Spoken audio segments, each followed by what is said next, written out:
This year has marked a turning point in Star Citizen's history.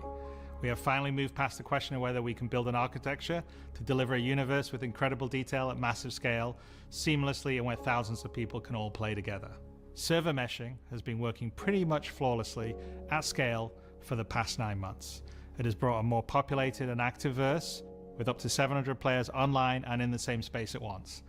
It's greatly increased server performance and delivered a much more responsive player experience. I couldn't be prouder of the team.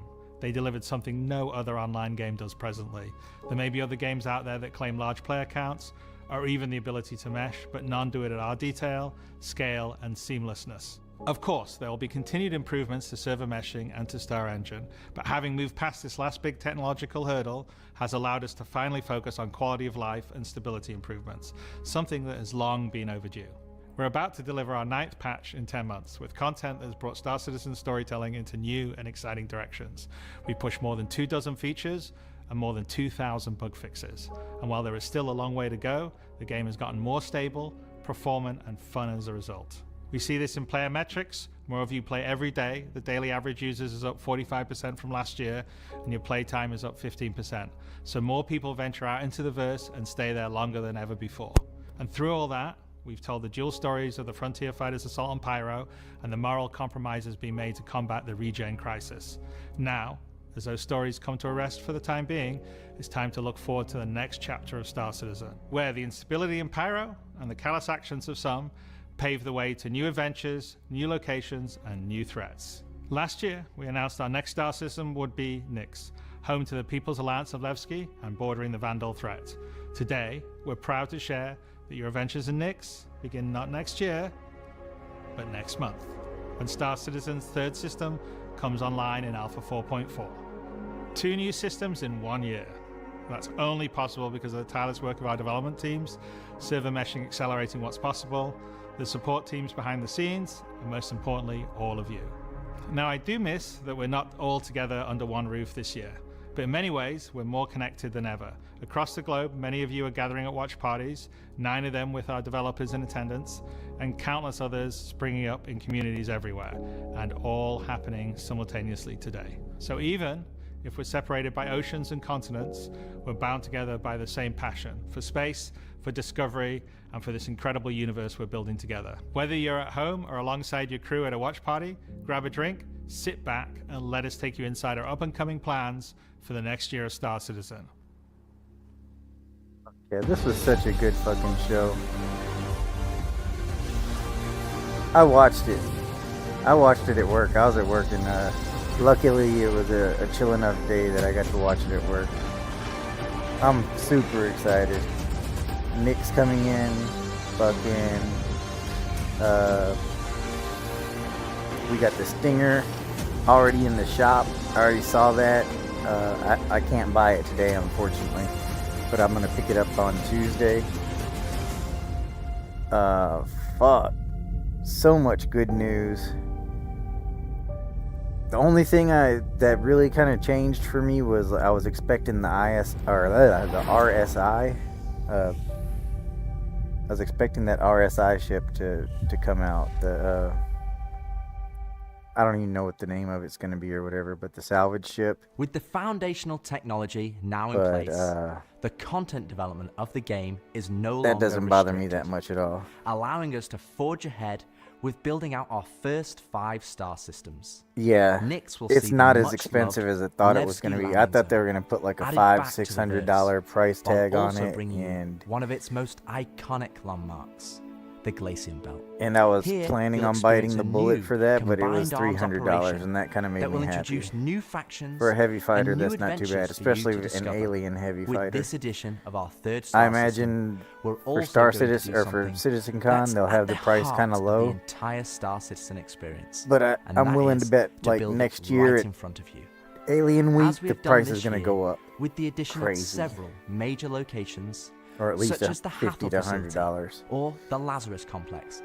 We will continue to unveil new Nyx content. I don't throughout think the it'll be year. a ship that they keep It's on a the slightly market all different year approach round. to how we deliver Pyro, but we feel this gets the content into your hands sooner and shows our intent as we continue our march towards 1.0.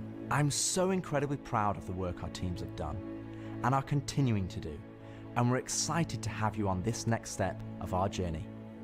And as with any journey in Star Citizen, that begins with a little story.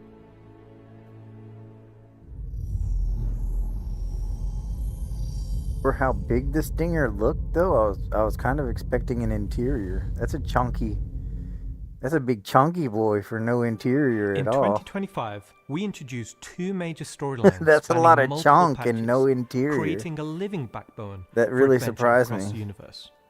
The first was Pyro Must Burn. It connected Stanton to Pyro and introduced the Frontier Fighters, who are relentless, brutal, and determined to wipe out any threats that cross them. And with this month's release, I'll make this you'll bigger now again. take part in the conclusion to that storyline. The second was Science Run Amok, with the I Regen picked up the Crisis Citizencon throwing the pack, so I'll Empire probably into jump chaos, in game at and some you point all to jumping in check to help out the the armor various sets corporations and the respond. guns. Through that journey, we pulled back the curtain on ASD and its shady We'll practices, see how this uncovering goes. long-forgotten Onyx facilities, and met new characters like Dr. Logan Yorit and Detective Arkham Meller of the Hokro Agency. And just like the Pyro Must Burn storyline carried us into a new system, Science Run Amok is now setting the stage for Nyx, the next step in the larger story we're telling on the road to 1.0. As this new chapter of Star Citizen begins, let's hear from just a few of the team members working to bring this next era of our universe to life.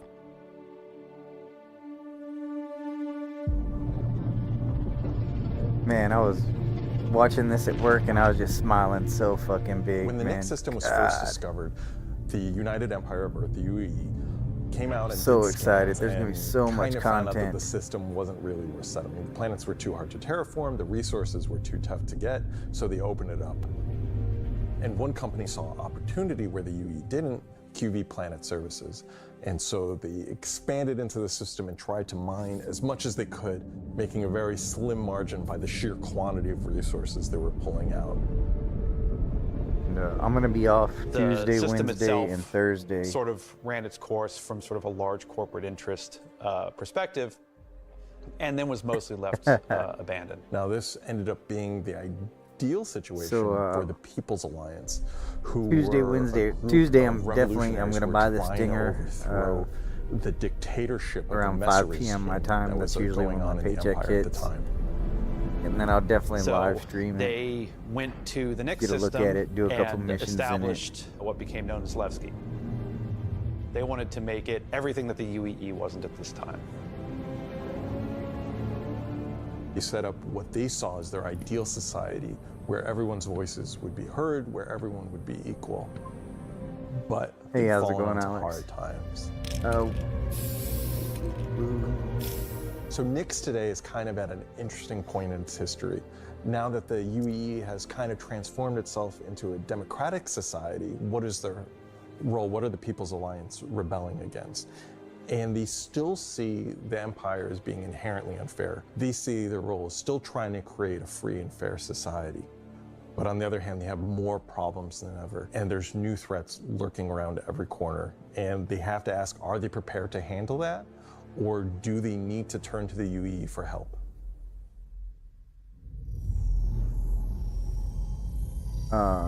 Blighty, man, I I picked up the Making a star Citizencon system is you package. We can approach it we from can jump in kind the of two hangar and angles in a weird way. fire it What is off. this system bringing to the gallery? How does this new system plug into I it, and believe what it's does it bring in-game. to the table from a sort of We can a check. flavor experience? We want to make sure that whatever it's bringing to the company is unique and has some flair to it.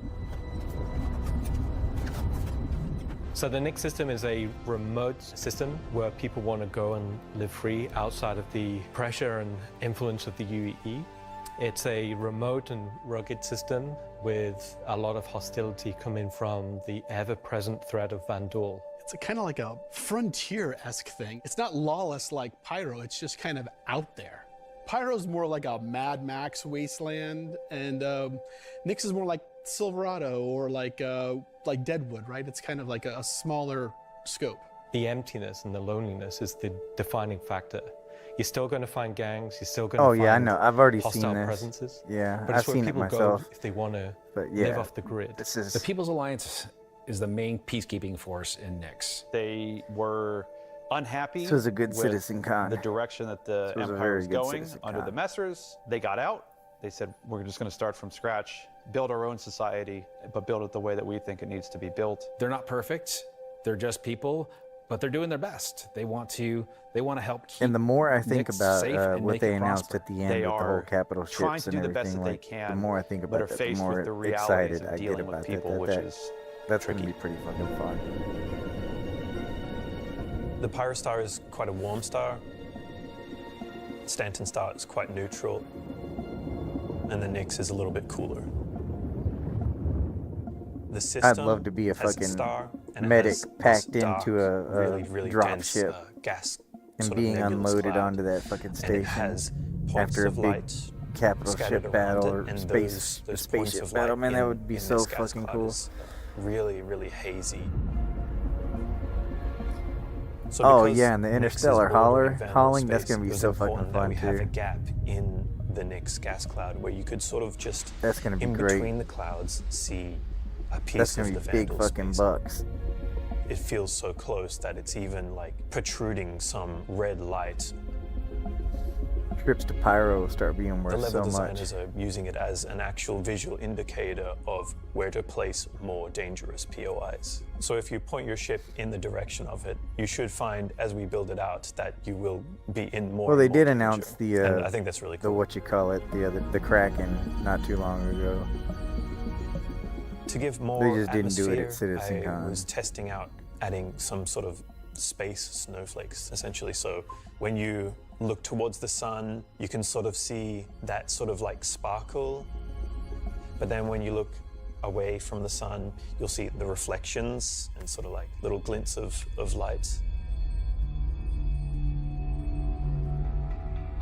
For the jump points in Nyx, we'll have 2 on this release. We'll have one from Pyro to Nyx and one from Stanton to Nyx.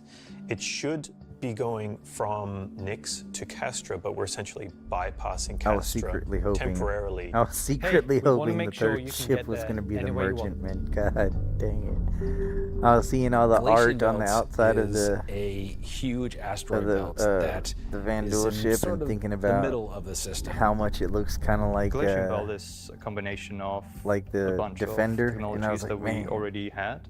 The asteroid fields what were if used they for did it? planetary What if they rings and the fucking gas clouds, announced the and merchantman? it's combining them to make something completely new that we've just not seen before. But It's full But of with resources that are still them left saying that unharvested crafting, because they it's want kind of a crafting in tricky before spot the end for of the mining. year. It's not the easiest I mean, place that to would go, give but you that a means that reason there's to still have a lot of merchantman. That would opportunity give you for a reason. independent miners to go out there. So the rocks in Maybe Nyx soon. are a bit more sharp. I'm always gonna be like hopeful for sorts that. of like icy look, rocky, cliff-like, very different from those in the Pyro and the Stanton. One of the big differences too is all of that extra added movement that just adds a little bit of extra flair. It's also a good hiding spot for people who are trying to elude capture, maybe set up ambushes, that type of stuff. Always feel way more interesting flying in those spaces than just, you know, through empty void. And as we build out the Glacian Belt over the next year, lots of places to put new content.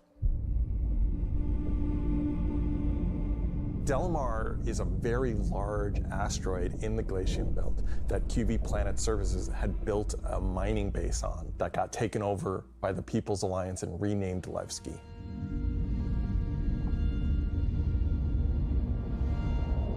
Levski is our first and biggest social outpost for Nyx.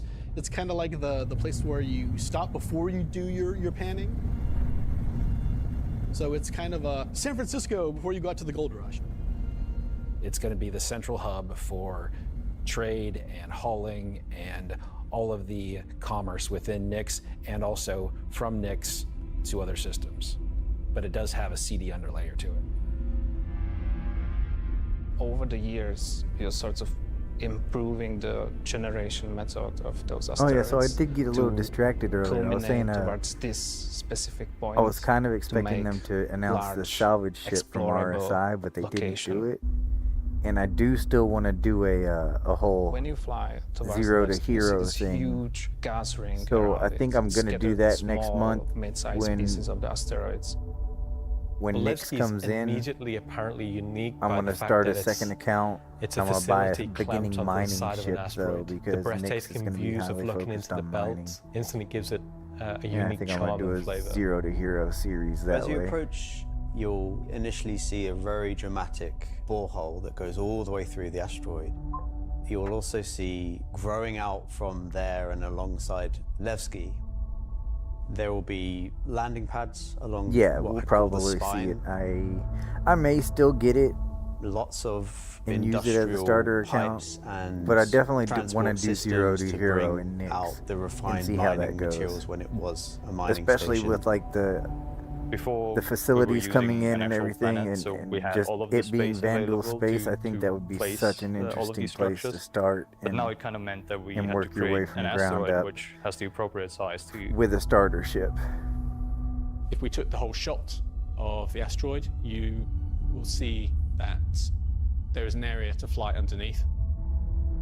And like I won't plan on have bringing in whole any sea interaction gameplay. between So the this two is accounts, exterior, so that way, like if cargo I'm making elevators. millions So with whole as a sea or team, doing you will be able mercenary to or whatever, load and unload on my cargo. big bucks account, like it won't affect There's a my lot more other movement on the 0 exterior, to Hero account at such all. as the cargo trains going around tracks. It's now going to be fully EVA-able. There will be walkways around the main landing zone to walk I'm on using gravity excited to plates, explore the but you outside of the can space station. drift off with the and EVA, kind of that's go cool. wherever you want. They can explore fully the whole place, which is great.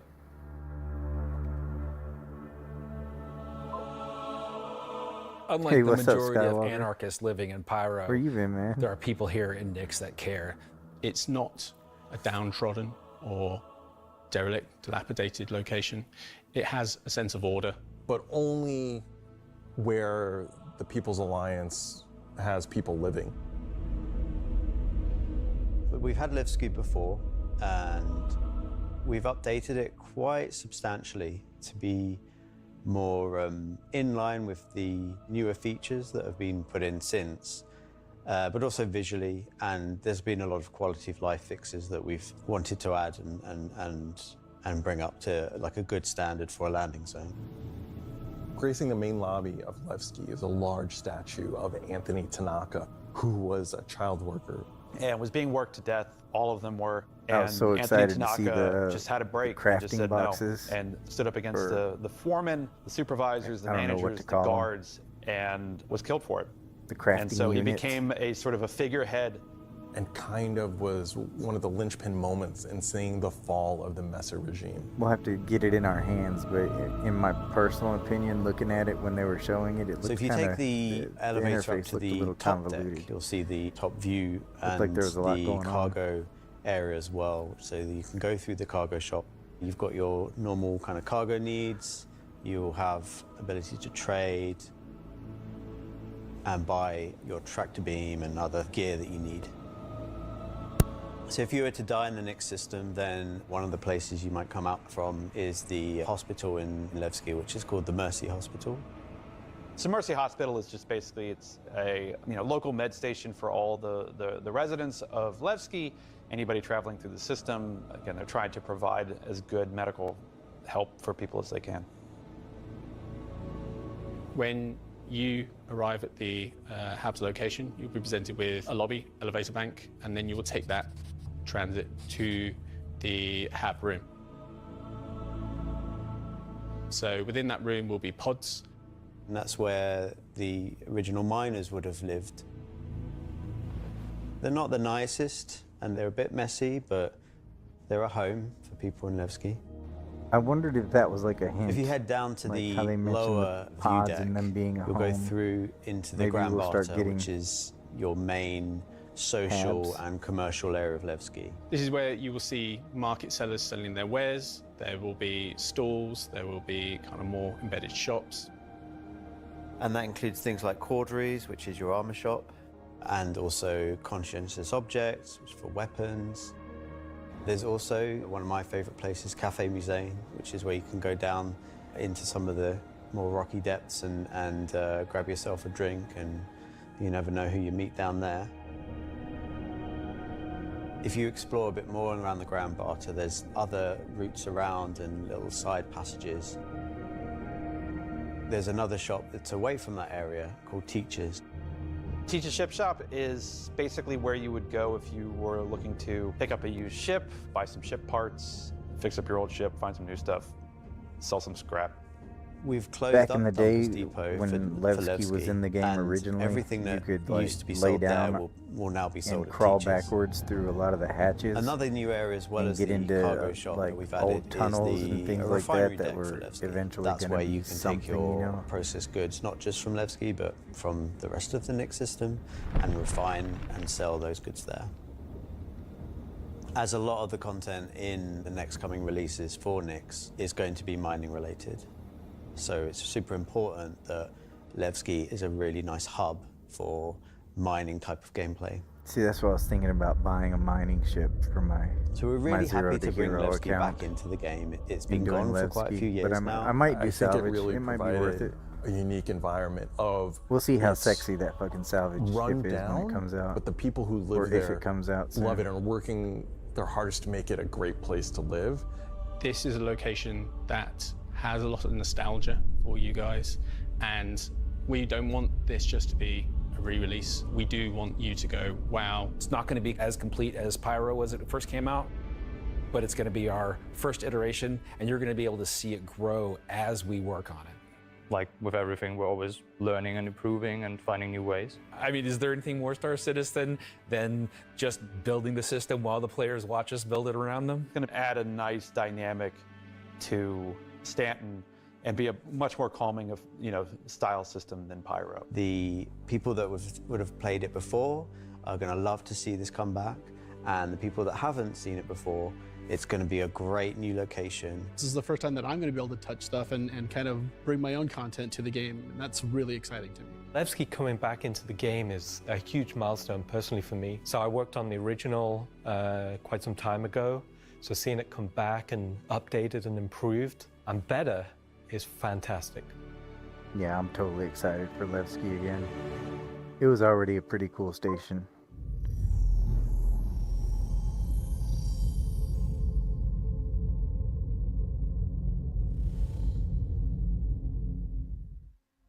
So we've talked about Levski, we've talked about the Glacian Belt, but you're probably asking yourself, what's the new gameplay activity we're going to be doing? So let's find out.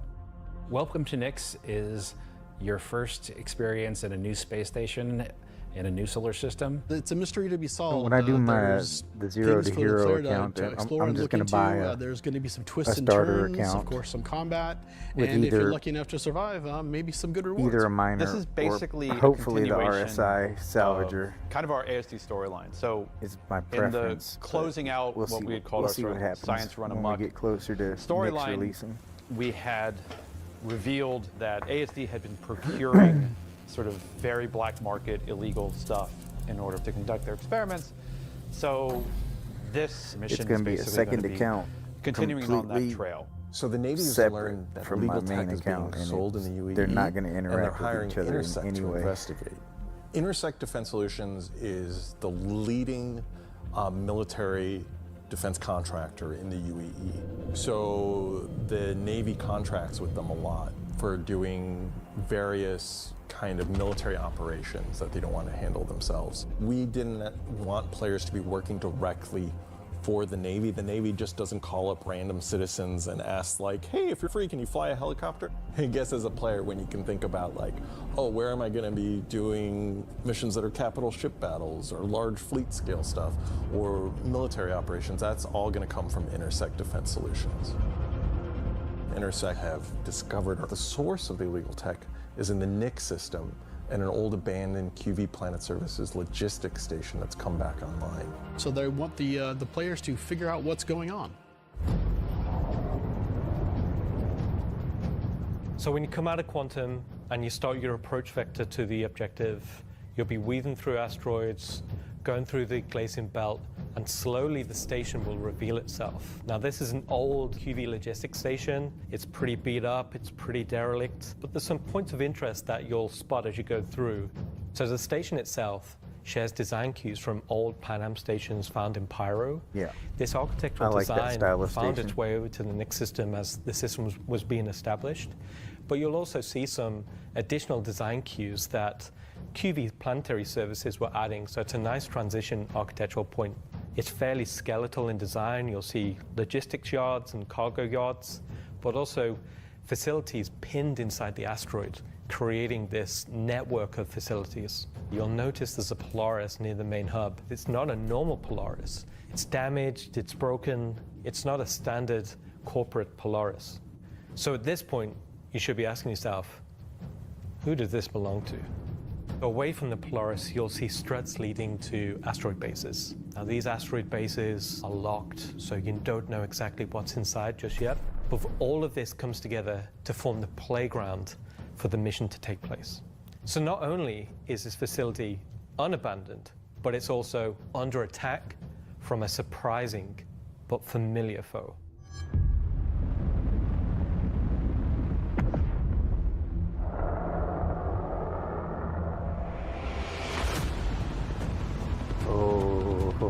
Oh, yes. Tuesday. Fuck yeah. Tuesday I'm buying the Stinger. Hell yeah. For the first time in the PU. Look at it, it's such a chunky boy and it. I was expecting So the to Vandal walk are a into nomadic, very interior, not really spacefaring slide race. into it. They've been striking out Not against complaining. outposts and such in the Nix system. They don't really know what they want, don't know why they're doing it, Just but it surprising seems like that whoever there's not running the like an station is interior. really pissed them off. Vandal raiding parties have been arriving in Or the maybe system. in my head it's And just they're bigger than unaffiliated it to any is. clan. There's small groups coming in and picking at them. But as time goes on, those raids are getting bigger and more frequent. They'll be the scythes that you're familiar with, glaives and blades that we all know and hate, and a new craft for the PU, the Vandal Stinger.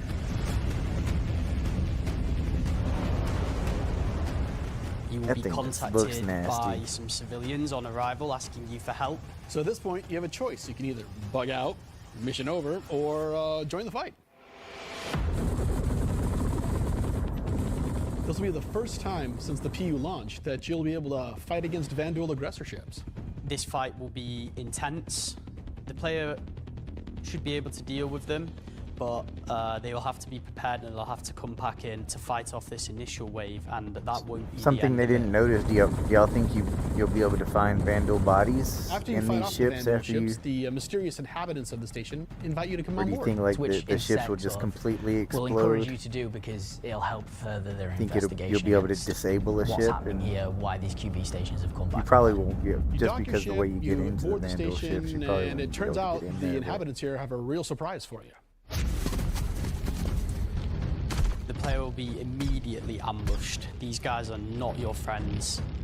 Of course, it's not going to be easy because the people that are inhabiting the station are going to fight you every step of the way. The fight will be challenging, but this definitely will be the warm-up phase of this mission. This will be the players getting a sense of what exactly is going on there, who these new people are. They'll be in unfamiliar armor. They'll be wielding unfamiliar weapons. And we want you to get a sense that you are in a new place, in a new territory, fighting a new faction. So after you survive this initial ambush, you get back in touch with Intersec, and obviously the question is, who are these people? Why are they attacking? Why are the Vandal attacking them? At this point, there's more going on here than anyone thought. The directive from Intersect is to explore the station and collect as much information as you possibly can. Along the way, you're going to get to explore some new areas. It's not just the space station. There's the disabled capital ship. There's asteroid bases nearby with obvious installations there. Other forces. The ASD Vandal have facilities been are attacking. already so There's a debris fucking field. fun. Explore the locations in any order you want and try to find out who these people are and why the Vandal are after them. You'll find new clues. You'll find ways to solve the puzzle of what's going on at the space station, and find out what kind of loot they have for you now that you beat them. And of course, this is a legally open station, so anything you find is yours to keep and sell, maybe even give to Wicklow. This isn't just a one-time event, this is a permanent sort of mission that we're going to be adding to the game. You can go back and repeat this mission and find That's fucking awesome. ways to do it even better, even faster. There'll be a different story and different flavor. Obviously, we can't have the same thing happen every time. There'll be other missions that Intersect will offer to you based on the evidence that you found. Now you know the real story, and you can start digging and giving more information to Intersect along the way.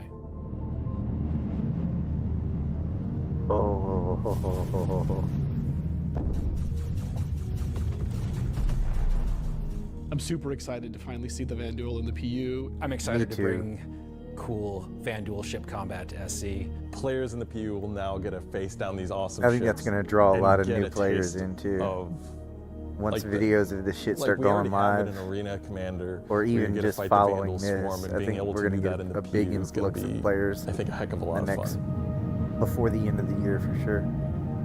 So this marks a great milestone for us for Citizencon not only pushing to hard and IAE adding is great always the content this biggest year, part of the year we're for also them. being able to introduce the next star system and introducing the next landscape to tell new stories and add new gameplay beats into the ever-expanding universe. So we'll leave 4.4 there. If you're at one of the watch parties, please raise a toast to the great work that all the teams have been doing this year. And I'll be right back in just a few minutes to look ahead at some of the things coming in 2026. Hello, everyone, and welcome to the Voyager Bar in beautiful scenic Orizon, where the staff of Cloud Imperium Games Manchester is gathered for their very own Citizencon Direct Watch Party. As the dozens of such events happening at locations around the world, we've gathered today to watch this sneak peek at just a little of what the next year of Star Citizen has for the festivities and for the show today. And let me tell you, it's not a joke, it's not a gag. Next week, we're hitting our 9th patch in 10 months, and then in November, we're gonna finish out the year strong with the long-awaited arrival of the Nyx system. And in case you missed it, because you were chatting with friends, hi. It's not the lawless wasteland of Pyro many folks have been speculating, but an independent system with its own set of rules and laws and multiple ways to get there. It's an exciting time for everyone at Cloud Imperium Games because, as the architects of our persistent universe said at the start of the show, the foundational tech that we've been building for so many years has now unlocked us to bring more to Star Citizen than ever before as we continue our journey towards 1.0. Now, before we continue with the show, let's get a few housekeeping tasks out of the way.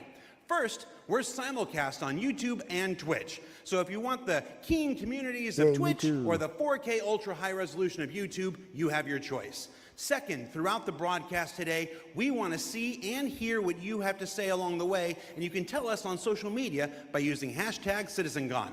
We're especially interested to see any photos from those watch parties that are happening across the globe, and we're going to find some way to bring a few of them into the broadcast later in the program.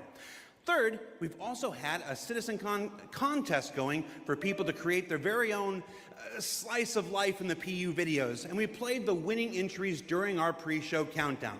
The offerings were super varied.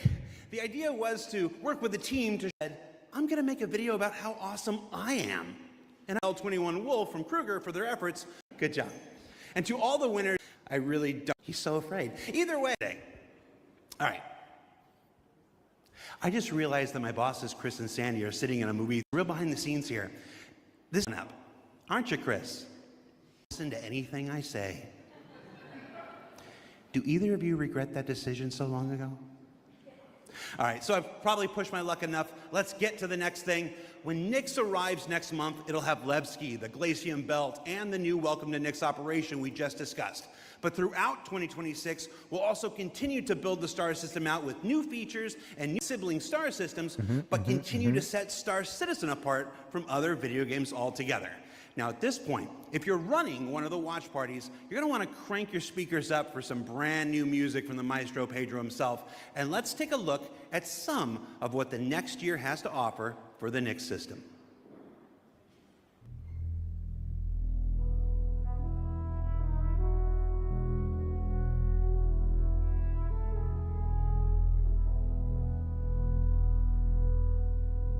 At Cloud Imperium Games, we believe art inspires the best technology. And through the development of that technology, it pushes us to create even better art. When Genesis comes to the persistent universe starting next year, it will change how you experience every world. And not just in the building of the new planets for the Nyx system. We will also go back through Stanton and Pyro and reimagine them through the lens of our technology. Previously, and more traditionally, we'd create slices of biomes, like deserts or forests. This approach moved us forwards and got us this far, but solving the scale was always tricky. My ping is and dropping. For Star Citizen, we like to do scale on another level.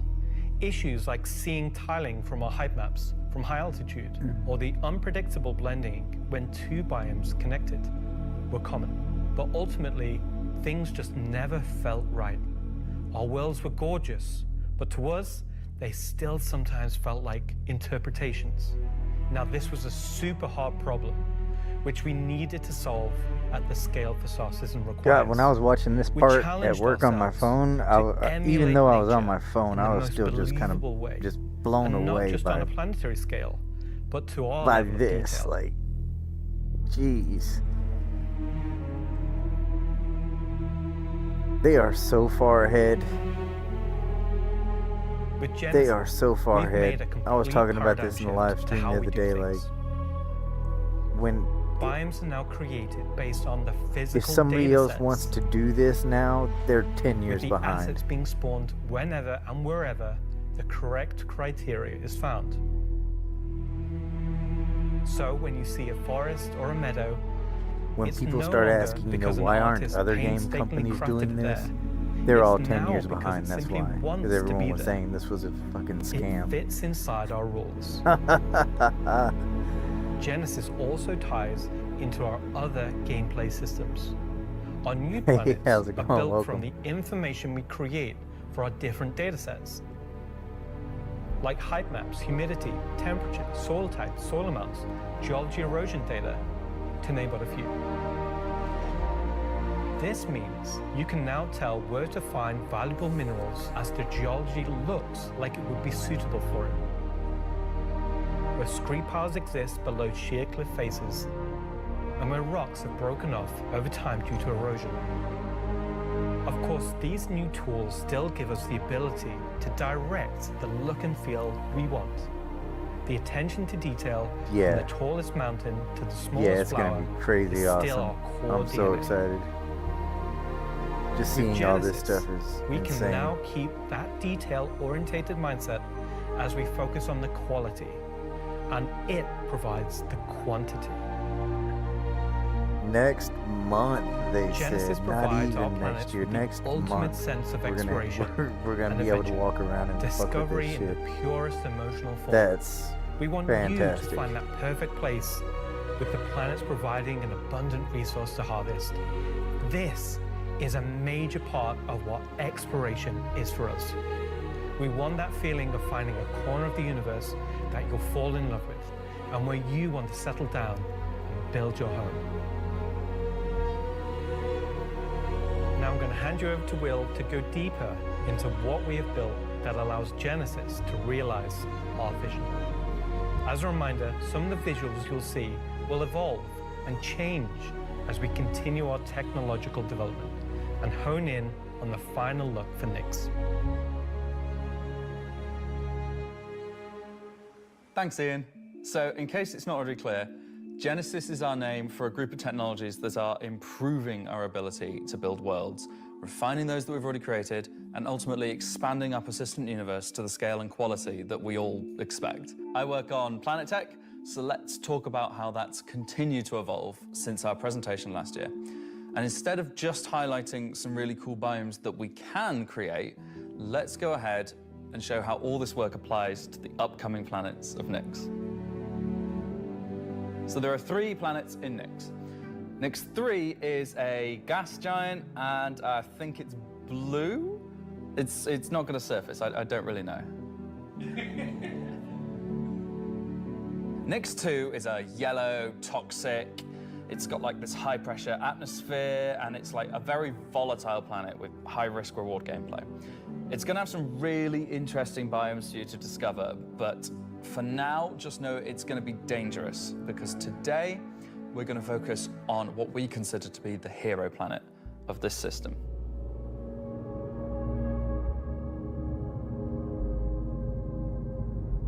Nyx 1 has got a rugged, remote beauty. It's got a diverse set of biomes, from weathered rocky mountain ranges to vast sweeping forests and So grasslands. fucking beautiful. And Yeah. from damp, expansive wetlands to claustrophobic, festering swamps. These core biome concepts give us a fantastic platform to hone our technology. In some cases, because the current tech couldn't do them at all, or because we want to completely step up our game for them. So, let's approach this planet in much the same way that you, the player, will, from orbit. The orbit appearance of the planets going forward is far more tied to what is present on the surface. Previously, we had different data that drove the orbital and ground coloring. That's because the orbit was designed to look like vegetation that we'd place on the surface, and the ground coloring was trying to be a mix of soil, rock, and the organic compound coloring that forms the kind of colors there. Now we author much more of the data in a unified way. When you look at Earth, you see blues and greens for ocean and vegetation, and brown or yellowy tones for sand and soil. We wanted to keep it as simple as that. The same set of textures and data that define the color of the soil, sand, and rock on the ground are used to create the orbital look. We then assess the presence of vegetation and competition between different species on each part of the planet, and use that to blend in tones of green, including variations due to species health and the current season. This creates a far more complete image and allows you to identify features, geologies, and potential points of interest all the way from space. Let's go down to the surface and start with something closer to what you're used to, but in a whole new light.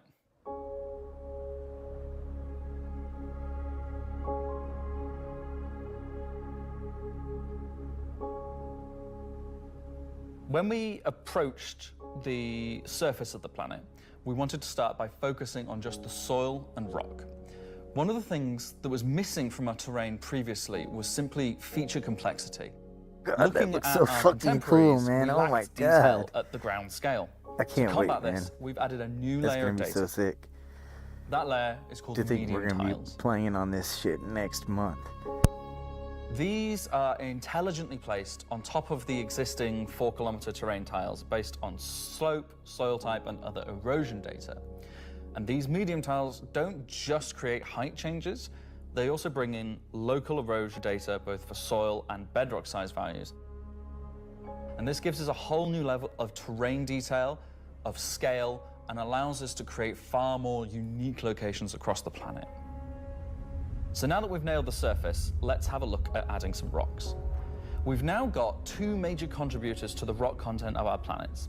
Firstly, long desired feature, cliffs. We are adding large scale, very detailed to all our cliffs based on the geology at a given location. This adds an exciting new dimension to steep slopes that we simply couldn't get before. The second is a big one for you ground vehicle enthusiasts. Cliffs will Rocks eventually are now found not scattered lead to everywhere, crevices, like I'm spilled sure. popcorn at the cinema, but only in places you'd expect to find them, thanks to a brand new rock scattering algorithm that isn't annoying as hell.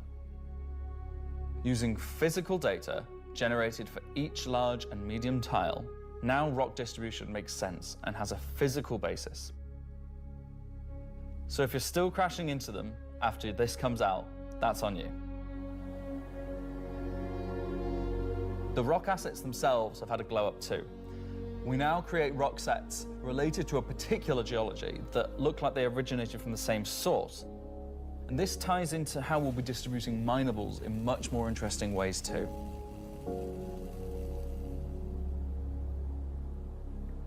So now that our base terrain and rock scattering looks good, let's add some vegetations and explore some additional biomes.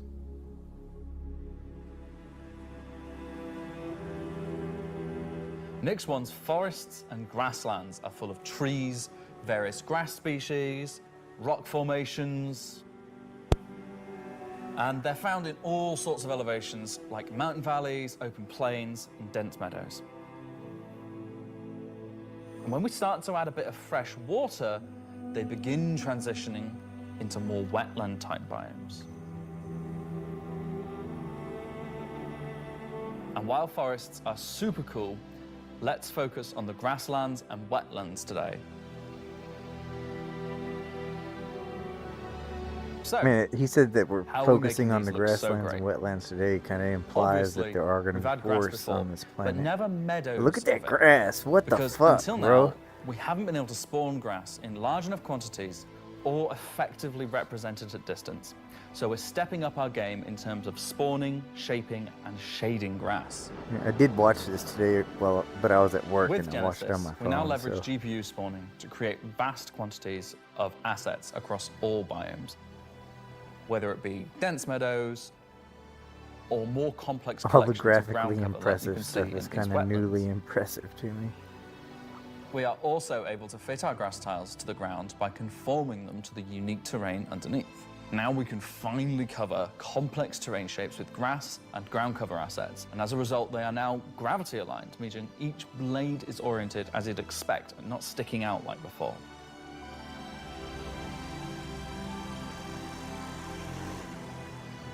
Next, let's take a look at how we light our grass. Now, as in real life, the shading Star of a Citizen grass blade, or indeed is a whole early field of evidence grass, is that lit we are very currently differently living in a to like a flat simulation. surface. We now use a solution that shades meadows of grass far more like fur or hair. And this, if you think about it, makes sense. At a distance, a field of grass is far more like a carpet or cloth than a flat surface. This improves how our he's grass gonna be looks awesome from a near as well. perspective, as well as bringing us nicely into how we're solving the distant representation of grass.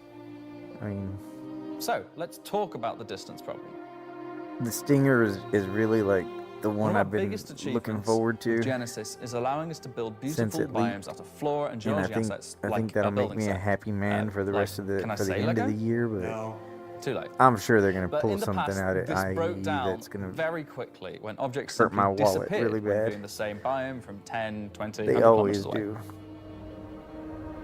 Because we don't hide planetary transitions and allow you to view complex regions from very large Chris Roberts distances, and there are Gabe almost Newell infinite know how to perspectives get into which you my can see a fucking location wallet in like Star no other Citizen. people on How Earth. can we I afford swear to to God. evaluate complex spawning logic at runtime for the entire swathes of the planet? Enter the virtual terrain. Virtual terrain, or VT for short, is how we now cache and represent our terrain at varying scales. This has been the enabler for all of the lovely advances in terrain complexity and asset spawning we've shown so far. And it's also how we now evaluate and represent vegetation from a distance. When creating the VT for each part of the terrain, we assess if vegetation has covered the ground, and if so, what shading should be applied. For all of our biomes, we're now able to use the same shading model for the distant representation as the close-up asset, whether that's our lovely rolling hills, some more dramatic rockscapes, those muggy wetlands, or even our festering swamps. So yeah, we didn't forget about the swamps, and they're coming to Nyx 1 as well. Built using the lessons learned and all the technologies we've developed, these swamps now spring into existence from the planetary data. This biome combines all of the elements from the other biomes we've shown you today, from water interaction, denser spawning, unique ground coverage, and I think it creates something really unique. That just looks so amazing. That's so amazing. That's so crazy.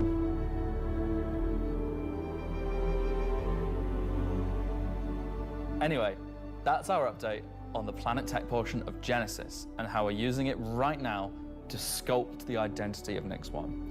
And I hope you're as excited as we are to explore this and everything we haven't shared yet next year. As you can see, Genesis is now inspiring everyone here to create planets of the quality and believability we've always strived for.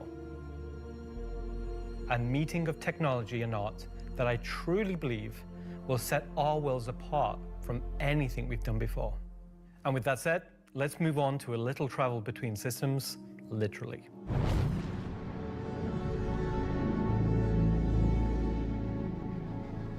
Up until now, our mission system has been specific to the star system you're in, meaning a Stanton mission has to take place in the Stanton system, and a Pyro mission has to take place there.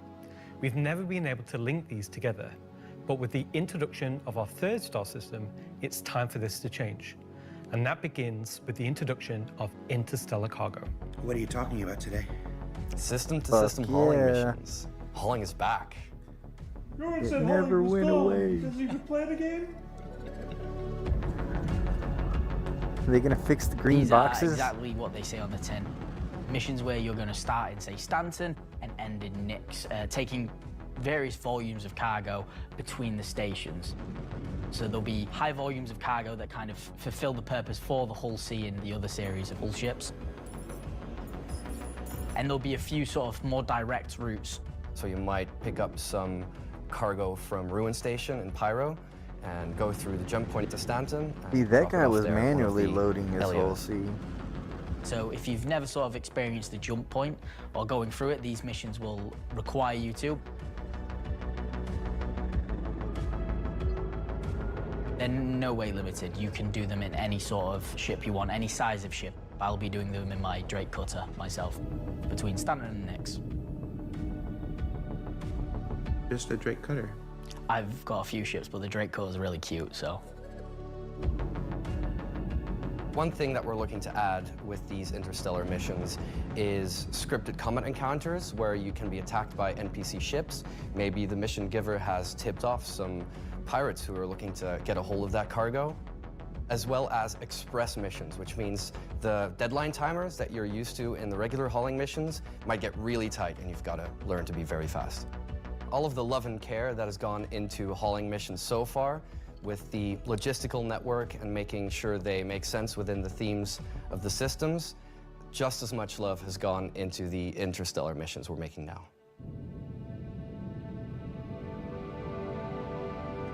At the start of the show, we said we was going to build out the Nix system right in front of you after 4.4 launches next month. And while we want to keep as much of what we're doing behind closed doors, so you can discover it for yourself, in-game and on your own, we still are excited to share with you a brief look at one of our up-and-coming locations we're calling Rockcracker.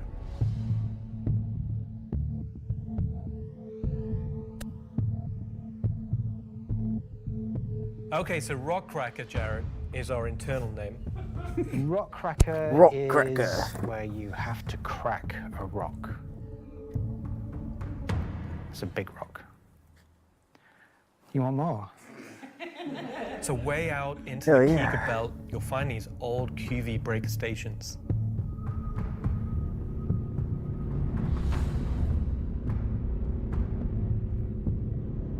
These were originally industrial facilities breaking apart large asteroids and mining them down. But since they've been mothballed and been left abandoned, Anybody so you're going to have to find your way inside, in winning some thinking about AUEC? how do we bring this facility back to I life. don't want to drag this out too long. It's not just about flipping the switch. I do have to go back to work As you in the bring morning. these stations back to life, you'll be lighting the beacon and calling attention to these long-forgotten places. One of the main features is the laser head, which will require certain things to get working. It's up to you and your friends to find how to get in. There'll be a variety of options. Whether you're discovering the bowels of the station and mining your way through long-forgotten tunnels, or you're going through the main laser entrance. Now, as you're traversing through the facility, you'll find the old engine room. Now, there may be ways to bring the facility back to life, kickstart the engines, and bring If y'all power are to interested different in winning parts of some the facility. AUEC, Maybe put eventually your bringing the laser back online Star Citizen gamer and cracking tag some rocks. in the chat. The secondary gameplay loop is FPS combat. We'll start working You're on that. not there by yourself. There may be squatters and outlaws in these stations trying to stop you from what you want to do.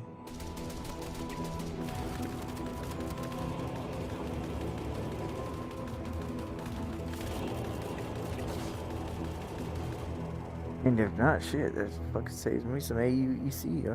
Fuck, hell.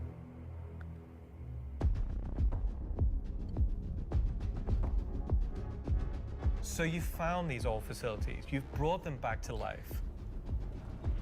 You've systematically brought power My to ping various dropped. We'll functions wait of the for it to come facility. back up a little bit here, but You've activated the laser. You've fired the laser. You've broken apart the rock. oh, damn, it just dropped to 0 for a second. Then you'll Hold be able up. to fly your ship inside and see what's there. So you fly a ship into an asteroid. Inside, yes. You just get into your ship and fly in and start searching around and trying to find the pieces that you want to mine.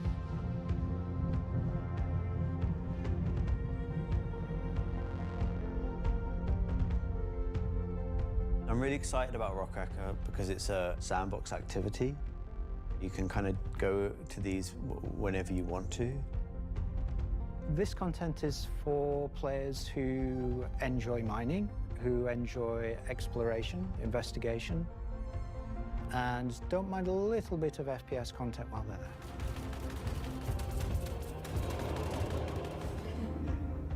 there. It will be very new experience. Taking a little dip in my compared to ping, any other but asteroids, we're still because here. This one, I see kinda you, like Crazy Alan P. and mine, will crack open and show its secret. And one presumes you can make a decent amount of scratch in an asteroid that's big enough you fly your spaceship into it. It wouldn't be worth doing if you couldn't make a good amount of coin. Yeah. Making promises for the econ team. What's your gamer tag in Star Citizen, Gotta Crazy? balance it. It's for people who want a lot of minerals. When crafting comes in, when all the other mechanics and features that we want in the game for 1.0 come in, it will be a place where like an organization or a group of like 5-6 people could come and just get a monumental amount of minerals. So that's a look at some of what's coming over the next 12 months. In addition to what we've shown, there'll be new mission packs tailored to the People's Alliance and their struggles. There'll be events that invest you into the evolving storyline of all 3 systems we'll have in the game. And of course, when we begin populating these with new planets, there'll be a whole host of ground-based POIs, settlements and structures inhabited by those trying to make their way in the verse. And all of this in service of building star systems that complement the massive corporate yard of Stanton, the lawless ganking of Pyro, and now the new frontier of discovery for the Nyx system. Should I say ganking? You already did. Oh, yeah. Good job, everyone. So yeah, a whole lot to take in there. Interstellar hauling is the beginning of a massive expansion to the mission system that'll let us connect these 3 star systems like never before. What else we got? Rockracker. Rockracker is just one of the next operations that'll be coming to the Nyx system in the first half of next year, where you're gonna fly into an asteroid and do that thing that miners love more than anything else. Complain about PvPers getting in their way. No, I'm being told it's mining. It's mining. And of course, one of the most anticipated features coming to Star Citizen, Genesis, and what that means for the planets of Star Citizen, including the ones already in there. So let's talk to Will Hain and find out more. And I'm just remembering that Will Hain is in France at the watch party. Okay, France. Oh yeah, Ask anybody Slutty else? Bart Fast over Anybody there how they're else? going to use Genesis to update the planets and moons of Stanton and get back to me, all right? See if we AUEC can get some giveaway. what else we got? The Citizencon digital We're goodies gonna pack. That's a hard thing to say. That went up for Take sale a care couple of weeks that ago and around has a 8 whole bunch o'clock of here. mysterious items Well, in my it, time, and 8 that's what I o'clock can here tell in you about a now that minute. almost all And of them then are tied to the Nyx system in one we'll way or finish another. out this So let's find video. out what's actually No, in I gotta it. go to bed. There's a gunship flight suit and helmet, 2 armor sets from that mysterious faction causing a ruckus with Tomorrow the night, Vandal, I'll and an probably intersect log on media for an sweater hour or outfit, two a couple of and crazy just weapons that do I'm a certain we're short gonna learn stream about in just a checking few out minutes, the some Citizen slick Con Levski pack. swag, I'm a finally, to fucking celebrate sucker the for long-awaited plushie. edition of the I Vandal haven't Star even seen it Citizen, in a game cool yet, Vandulan but life and I'll probably adorable do that plushie, tomorrow. which I swear to love, Check out the guns. squeeze, and cherish Check out the forever. armor sets. So yeah, it's a pretty solid haul for this year's digital goodies pack, which you can still pick up right now on the RSI store. So now let's go ahead and transition into our next segment. Much of what you see in the show today has been the culmination of a lot of people's work in... What's up? All right, I had a dream about like this once. Yeah. Okay, so against everyone's better judgment, the thing has finally happened. Can I help you? How do you think the show's going? Good. We're getting the Nick Star system and the Vandal are coming. Kind of been a lot of Nicks, right? Well, yeah, but it's a major milestone and it deserves a major showcase celebrating everybody's hard work. And you got more, right? Well, yeah, there's spaceships coming up. Cool. Wow, it's like they only scanned the original community portion of me. If pictures steal your soul, imagine what face scanning and PCAP does. Well, this has been super cringe. So I'm gonna head out. Bye. Oh, regular Citizencon is still better. You should have done that. Of course. Thank you. Part of me that isn't a soulless marketing puppet. All right. No.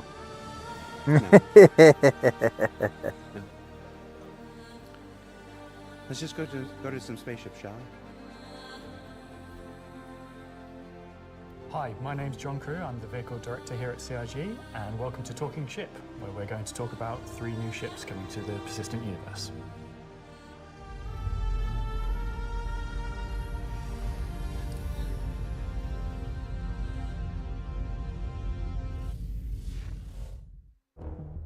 The last year has been pretty hectic in terms of vehicle deliveries. I think we've delivered the most we've ever done in a 12-month period, and we've covered all the way from tiny little snubs all the way up to capital ships. We've kind of filled out a few little gaps. We've introduced some new ships by some old manufacturers. You had the Polaris come out, and obviously people have enjoyed playing with that. We snuck the Idris in without none of you expecting it for a while, and it's been a busy year. It's nice to start revisit some of the older catalogue and some of the bigger ships again. I think my favourite ship from the last year is a tie between the Wolf and the Golem. Favourite ship in the last year? Probably the Wolf. I feel like it's the obvious one. I'm trying to think of something else, but I really like the Wolf. Everyone's mentioning the Wolf. The Wolf's everyone's favourite. The Wolf, obviously, a return of Kruger, a completely new aesthetic to the game. The Wolf was, it was kind of everything we set it out to be, and it revived an old manufacturer. We've not seen anything from a while, so yeah, I'm going to say the Wolf. The Golem, I think, is just an incredibly well-formed ship in such a small package. It really just shows off that Drake aesthetic, giving you the absolute bare minimum needed to perform a role. I honestly do really like the Zeus. I think it came out really well. It's kind of hard to pin down a favourite, to be honest. And there must have just been a server drop. Holy shit. Next year we've got I'm some trying super to exciting ships coming up. We're log into the game and ticking it's off a few big ones. had which me is at like good. 60. We're gonna see again maybe some ships from some manufacturers that don't have that many in their lineup. There's a few big challenging ones starting, so they're good. A breadth of ships, should we say? The 3 new ships we're going to introduce today all tie in some way to the primary factions fighting over the Nyx system. We'll start with the People's Alliance and Anvil Aerospace. Anvil is a very military-based brand. It's been a brand that's in Star Citizen for a long time, fighting for lots of military contracts and lore, often up against Aegis, and to the point it actually beat Aegis in the past. You will be familiar with a lot of their ships' designs, such as the Hornet and Lightning. Earlier this year, we introduced the Anvil Asgard, based on the Valkyrie chassis, which is an extremely popular offering. And this year, we're bringing the concept ship we introduced last year, the Anvil Paladin, to life. Alright, so what I'm going to do here is a gunship from Anvil Aerospace, is I was planning on giving away 30 million, and Gunship since only is a 3 ship that's people designed pretty to much entered sustain and were watching, I'm just going to, I sent you all friend requests. We don't have a lot of gunships in the game. If you want to jump on now, or if you want to meet up at some later time in the game, hop online and I'm going to toss y'all each 10 million for showing up. I really appreciate everybody that shows up and watches. It's So multi-crew, depending on the platform, make sure you leave a like, subscribe, follow, purely whatever it for is. battle. It's got Whatever you can do to lots help of the armor, channel. lots of To guns, help the algorithms. big guns. It's got a very similar. Tell your friends, tell your form kids. to the Valkyrie. Tell your Kind of grandma. reminds me of, I guess, like a pit bull. Obviously, a very menacing silhouette. It looks quite forward-weighted in its stance. It feels like it's coming towards you, even when it's just sat still. And I think that's something that helps with it feeling intimidating. If we swing round, following the ship round clockwise, what you'll then see is the first of the side turrets. If you notice the canopy, you'll see that there's a fairly thick space between where the glass is and the hull exterior. That's because it has deployable armor, which can come out and give you a little bit more cover while you're actually attacking the target head on. It's got these really nice kind of dual connected wings with the turrets out on the sides, just to try and give as much kind of range for those turrets as we can get. Which is controlled by one of the two remote stations underneath the bridge. If we come around to the rear, you'll see a rail.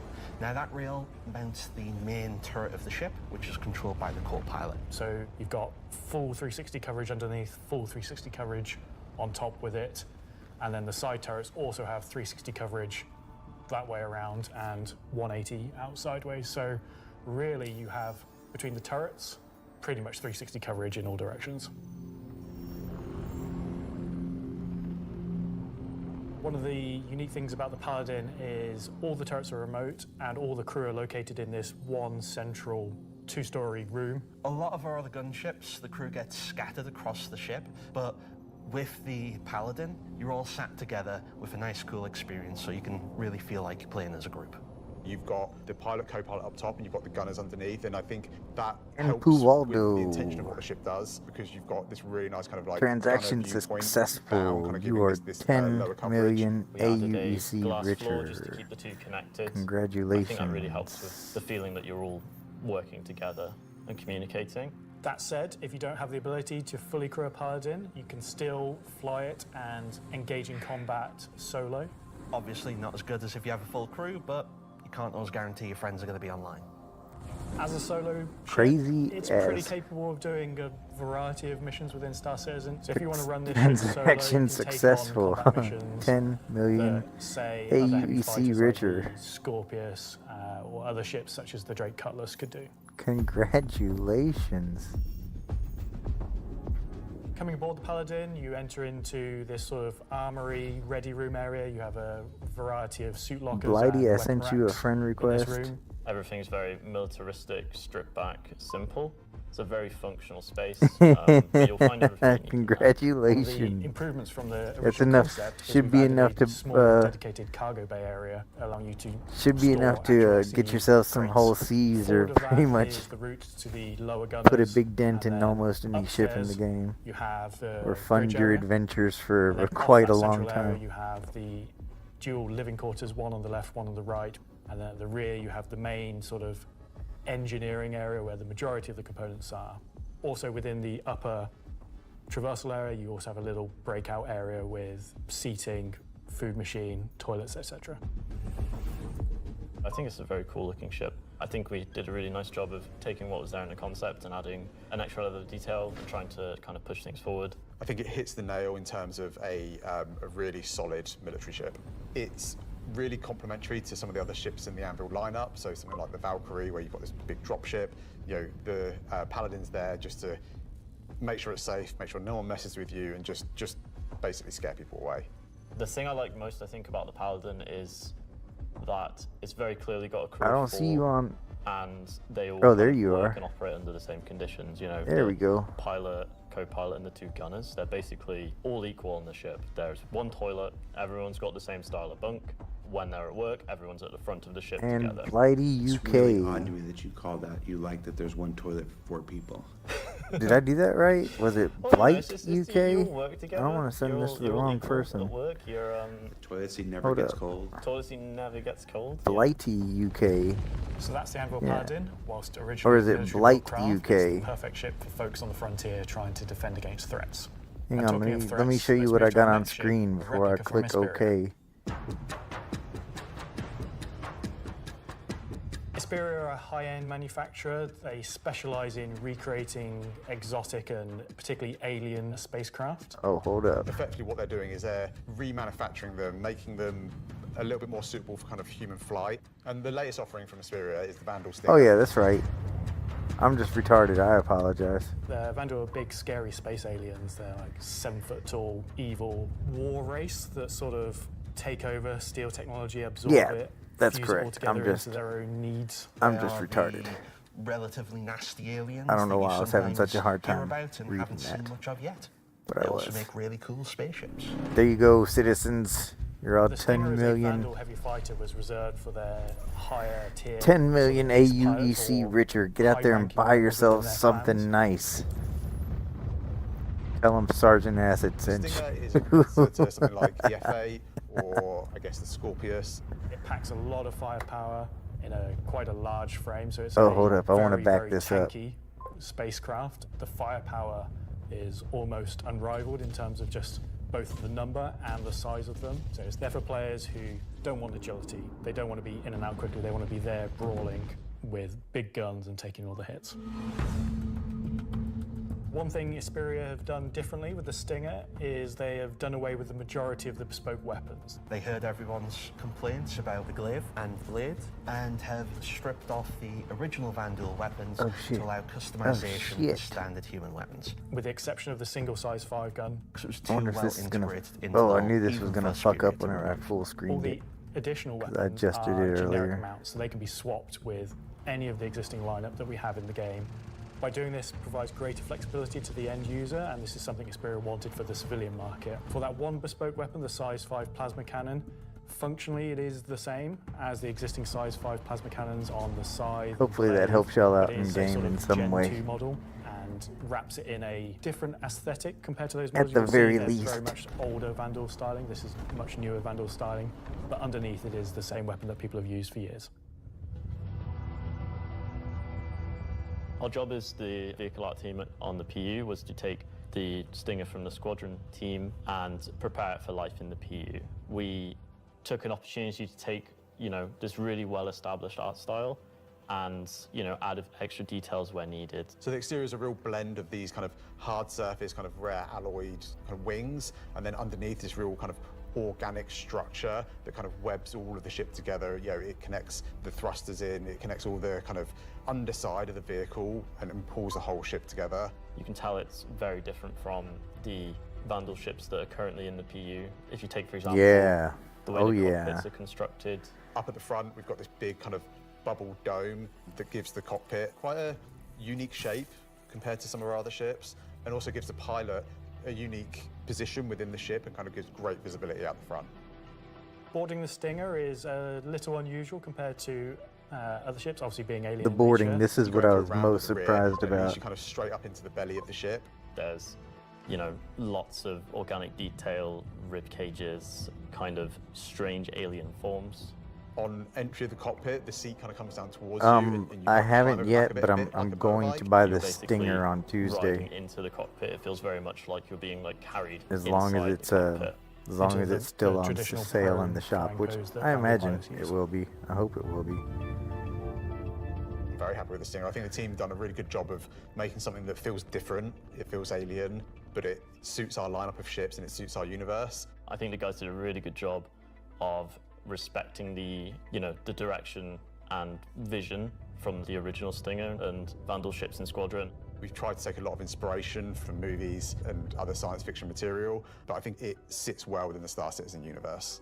So we have the Paladin for the People's Alliance. We have the Stinger for people that really like Vandal and want to try and pretend to be them. But what about the other mysterious faction we have running around?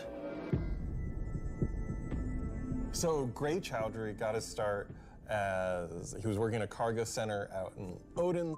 He started being able to get his hands on some stuff that other people couldn't, items that necessarily you couldn't find on a store shelf, but you wanted anyway. I want it so bad.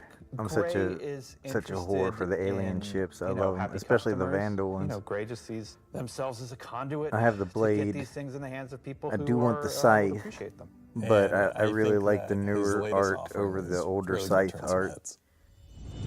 but I still want the scythe just because give me ship. So the Shiv, well, we don't really know what it is, to be fair. It's what happens when someone who is a genius at aeronautics and ship assembly is given free rein to do whatever they want.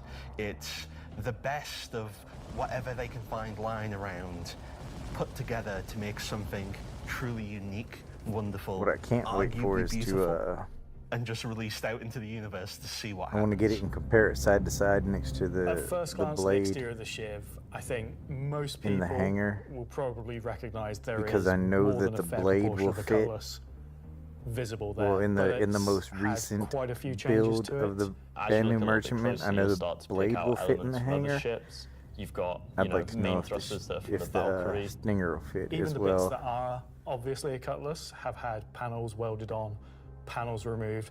The top turret, which is now remote, is just this hodgepodge amalgamation with multiple other ships' turrets. And then the changes continue onto the inside where, again, it sort of feels cutlass-like, but then you'll find there's bits of Crusader ships just integrated into the wall instead of what was there originally. It has lost its side entrance, some of its cargo capacity, but what it's gained is it's gained visually more powerful thrusters. It's gained a really kind of nice set of belly thrusters.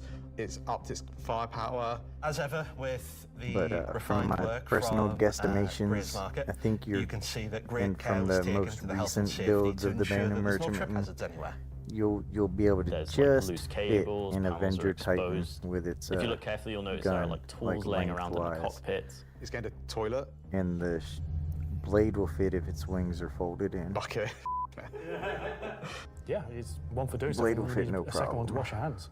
It's not an animal. It has very much taken that ethos of Drake and moved it down a level, which I think is quite an achievement. Just look at this thing. How do you even begin to describe the madness that created this? It's the Shiv.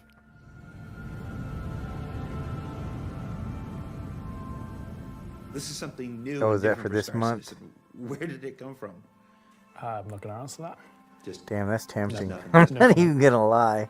Gray goes to places and talks to people. I mean, you know, there are just many ways to find these things that. But that would just be for the month. know, I that mean, would hurt my feelings when they took are they that out of the legitimate, fucking you know, inventory. manufacturers? It'd be cool to make a No. video on it. Are they but, operating man, on the right side of the law? Maybe not, but you know, money's money. Does Gray have a motto, an ethos to live by? It probably comes down to don't ask where I got it. Don't ask how we got it. Don't worry about it. Just ask if you want it. I think the Shiv is for someone that is looking for something a bit different, a bit away from the norm, that just wants something that's unique.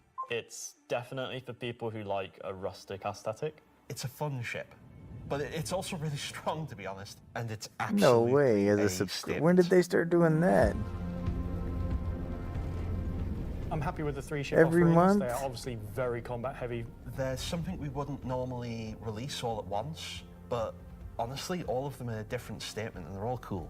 As always, super excited to release these ships into the game and just see how players react. And It's like play with them. leasing a It's always scythe fun to for see me. the quirks and the shenanigans that people get up to with them. So that's talking ship for another year. So- Yeah, you gotta do things like I mean, I could just save that money so and I've just wait been and buy informed it that from we have to do a bit of a the timeshare agreement buy this it year. at the next so, Alien Week we have or to throw it over to Alexi for Talking or, Weapons, which is an extremely original name. or what's that one website, the Scrapyard or something like that. I was on there like about a month ago looking at the site that came out and in October. thinking about buying it. The non-weapons. But it's are pretty fucking essentially- pricey on it it. does not have a manufacturer. The weapons that you can think of that were made by space And pirates. I really thought about it this last Alien Week, but I've made the big decision to get the merchantman instead. He will sell things that no company in their right mind would ever make. These are the most kind of like scrappy and taped together and the most kind of like pyro-ish weapons that you can think of. Right now we're releasing 3 new weapons. Rocket launcher, the LMG, and the long-awaited Space AK. The Space AK. I think this is the one that not only is the most in demand, but I've been politely badgered about the most. It's a fun rifle that basically fires energy and ballistic in sequence. So your first shot will be your ballistic, your second shot will be the energy. You'll see on the top of the arm. I think I'm gonna there like is that a a lot, bolt man. that I'm not cycles the gonna lie. rounds, and that goes off with the ballistic shot, but it does not go off with the energy shot. And that is just like a really fun way of making a weapon work in kind of like a scrappy, glued together kind of aesthetic. The LMG, this thing is a really fun, slow-firing, hard-hitting beast. It will bring the 50 cal, and the only other weapons that have this right now in the verse are the barrel sniper rifle that thing and the looks Coda. beastly. Honestly, if you even get hit by one, you just instant tier 1 injury, back to medical. Instant tier 1 injury. You know what? We made all these really complicated, fancy guns, and some people just want, I want a slow fire. I mean, really think to yourself, Give how me a many scrap times to have get you the had a box tier that 1 fires the injury biggest in thing you can game? possibly It fire. doesn't happen often. We don't have a rocket launcher. Even whenever I do like my It will be mercenary 3 shit, grenades like straight tier together 3, that you pull yeah, into absolutely all the tube fucking time. and Tier fire 2, towards your enemies. The cool sometimes. part about Tier it, 1, it like will have an arming distance, so you where like you're collapsing and shit like that, like that rarely It's also gonna have a lot of happens. spread. You So either you essentially, usually just You're die. gonna have to get very close with your launcher to be able to blow up ships with a single payload in it. You can't actually aim with the apparatus because you've got the tube on your shoulder. And you try to aim it, you have to physically put the tube in your head. So we were like, oh, we can't have an aim apparatus for this. And then we realized like, it's in the spirit of being a tube that you can't use the aiming apparatus, and you just kind of like, all right, I think that's the middle of the screen, I'm gonna hit it. It's in the spirit of being a tube. In the spirit of being a tube. Are we gonna talk about binoculars? Binoculars are really cool. We don't have anything like this in the verse. So and I this think is it what will would be really make binoculars convenient super cool to for use me something is that's if dedicated to look you use for the binoculars things, especially far away, as a instead of using your stealth sniper way scope, to for tag example. people Will the rather binoculars than have glint? pinging. I'm That not would, aware of to this me, would one. be like Probably very not, valuable. because binoculars Because are the ping not is supposed to something that give need you to be away aware to the of. enemies, so It's really funny. it 'cause would be a obviously, cool stealth due to thing. Glintgate, as you know, I beautifully internally call it. Basically, there was a lot of community feedback, basically saying like, "Oh, I really like spotting people. I really like playing a spotter." And essentially, I was like, "Oh, this community wants to be able to spot people from distances, and what can we make gadget-wise that doesn't require new features?" And it was like binoculars. And I prototyped a thing which essentially was just a scope in a hand, and it worked. So we've got some really cool binoculars coming that allow you to spot people from distances. And how much damage? Even the miniguns in They're the high ASD, like when they hit me, they'll. Well, what kind of armor do you wear? Actually, that could be a huge part of it. That's something I didn't Thanks, Alexi consider. and Zach. That's I run the end around of in this heavy segment for this armor. year, so that's talking ship When I and first weapons, started unless ASD missions, I was anyone else is gonna using come and tell medium me something armor else. because it It's looked been an cool exciting year, as and far I as think I the was next year of concerned. The ships set is I gonna had. be even more exciting. And, But then doing the expansive than the ASD facilities solo, I kind of realized like, hey, I better chonk up some, put some weight on.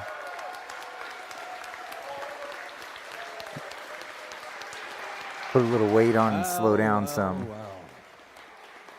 That is an eclectic bunch of combat ships for the verse, and they're all available right now up on the robertsspaceindustries.com store.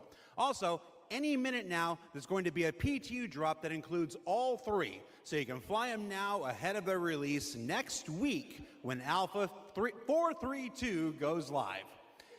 3 combat ships.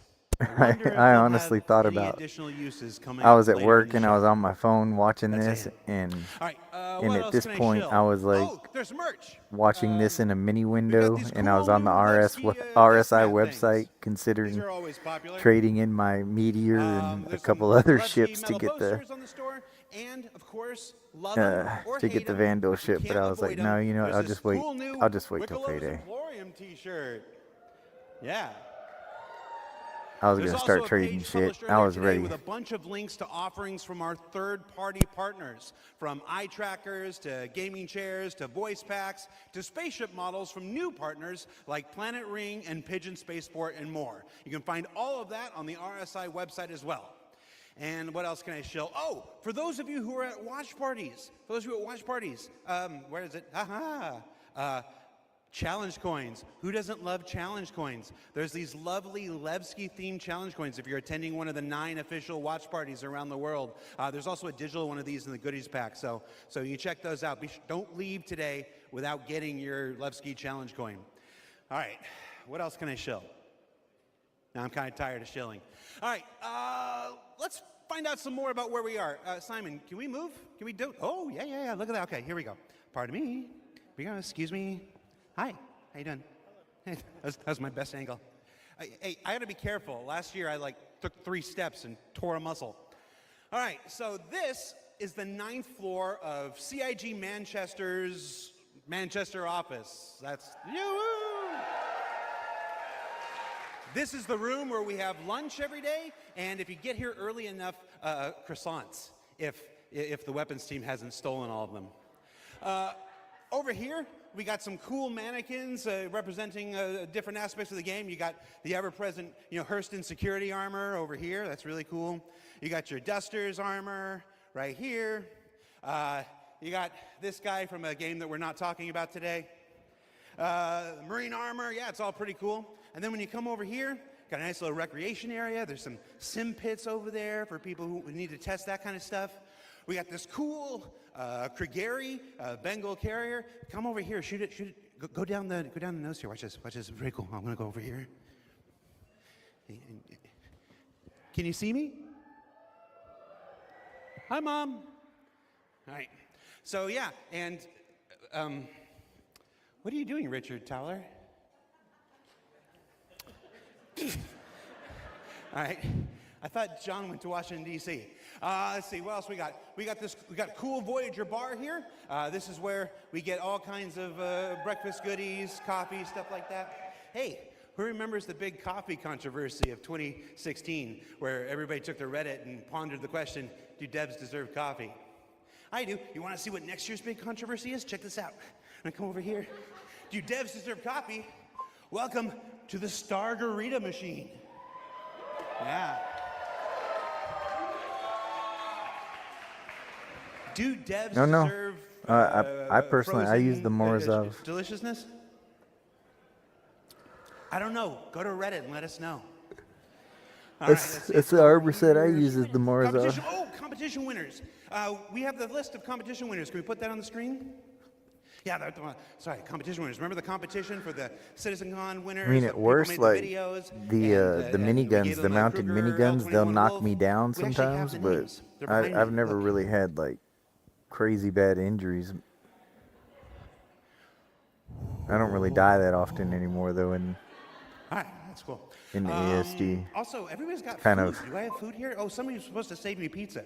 All right, so we got. Oh, you guys saved me a lot of pizza. Let's see. There's like 3 different kinds of pizza. I've got some hours logged in there, though. What if we just combine them into like a Just a challenger couple hours situation here? logged in the Just a few hours logged in the ASD. That's a Citizencon throwback if you're not familiar with. So I have now crafted my own pizza experience. And that is a terrible segue into our next segment. Gemma, Gemma, are you there? Yes, Jared.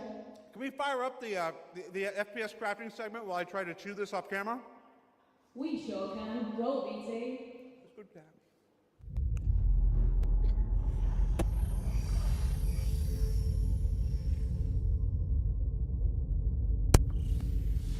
This is hype. This is, Star Citizen man. at its heart will always be an enormous This is sandbox hype. experience where you can set out to tackle the universe in whatever ways you want. But that doesn't mean we can't shape parts of the universe here and there to better suit our needs. That goes for both you and us. Let's start this part of the show with a look at how crafting is going to change everything from resource gathering, refining, and even combat when it comes online in the next few months. first version of crafting is going to be This quite is gonna small be in scale. We're going to use awesome. it as a kind of a concentrated effort to allow the players to experience the initial UI, the flow of gathering materials that have different quality, and using those to craft items which are better than what they have currently in the game.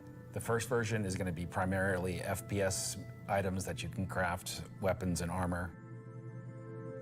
For Star Citizen, crafting is our primary progression mechanic. Star Citizen isn't your standard MMO.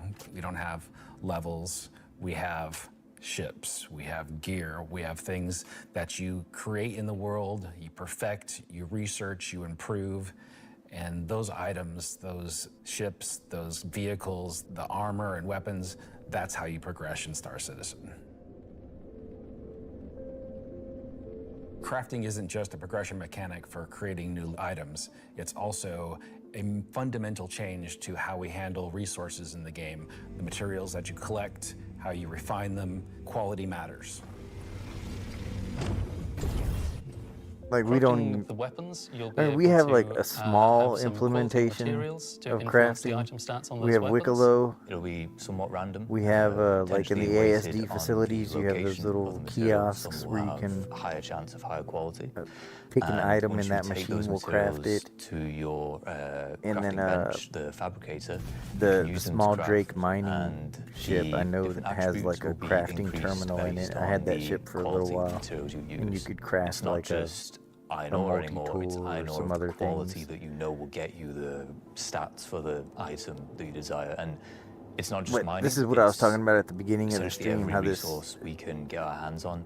To support this, we also need major changes to inventory, so Like that- all that of these new menu is resources that you're collecting, kinda you can see what you convoluted. have, you can order it better, you can understand what you have in your inventory. This I like. We won't have the new refining The crafting new system inventory yet. I We'll like. be using the existing ones. Those will pass the quality through into the refined materials, which you can then take to your crafting machine and start making your personal items. Once you have your blueprint and your quality materials that you've refined, then you can put them together on the item fabricator. This See, will like- be pretty much what we showed in last year's Citizencon with the UI. I think that's the letting you developers. assign your I don't quality think. I resources think that's to the different developers aspects UI. of I the don't item. think that's going to be Once ours. you're happy with what you see on the It preview, looked like there was some you'll be code able to in click there. to craft, and it'll get queued up, and your result will be produced sometime later. You'll be able to get the new crafting machine from shops in most landing zones. You'll be able to bring it up on your freight elevator and use it in your personal hangar, or tractor beam it around and stick it on a ship if you want to use it from there. Oh, is that what it was? The salvage There'll be ships? a I know I small had amount of one. blueprints I you got get rid of my credited to salvage your and my account mining just to ships a test while and back. mess around, but the To vast trade them majority in of for the them will be merchant. earned through missions. And then Yeah, you can but I use knew that one of blueprint them to craft had the some item crafting that in it it is already. that you've got the blueprint for, so it should be a good reason to go and I just couldn't test all the remember which different one it various was. missions in the game. The advantage of crafting your own items is that they'll be better than anything Yeah, it's that the you could Drake buy from ship with shops. the You'll be able prongs. to increase and improve The item vulture. stats that are relevant to your gameplay. Maybe a gun will shoot I was faster, super excited maybe it'll about do that some more ship. damage, I was or so your excited armor about will that have ship. greater I resistances pre-ordered it. against environmental I effects pre-ordered or it. That's funny. incoming fire. I bought it as soon as You might be wondering, they what put it about out the in upgrade concept, and and then research? when I finally That got will it, be I just coming in didn't a enjoy the subsequent release. gameplay at the time. We're happy with this initial scope for crafting. It's going to be so valuable for us as devs to kind of get the metrics in, get the feedback in, because then we can make the changes that, you know, they only become obvious, so to speak, when you have kind of mass amounts of data and mass amounts of users using it. So I'm very excited to get it out in the wild. It's our intention to get crafting out on tech preview by the end of the year and get the testing we need so we can release it when it's ready. Oh, I missed that. Tech preview by the end of the year. I missed that. I missed the tech preview part. I thought they were saying crafting by the end of in the the year when Star I was at Citizen work. universe. But what about us?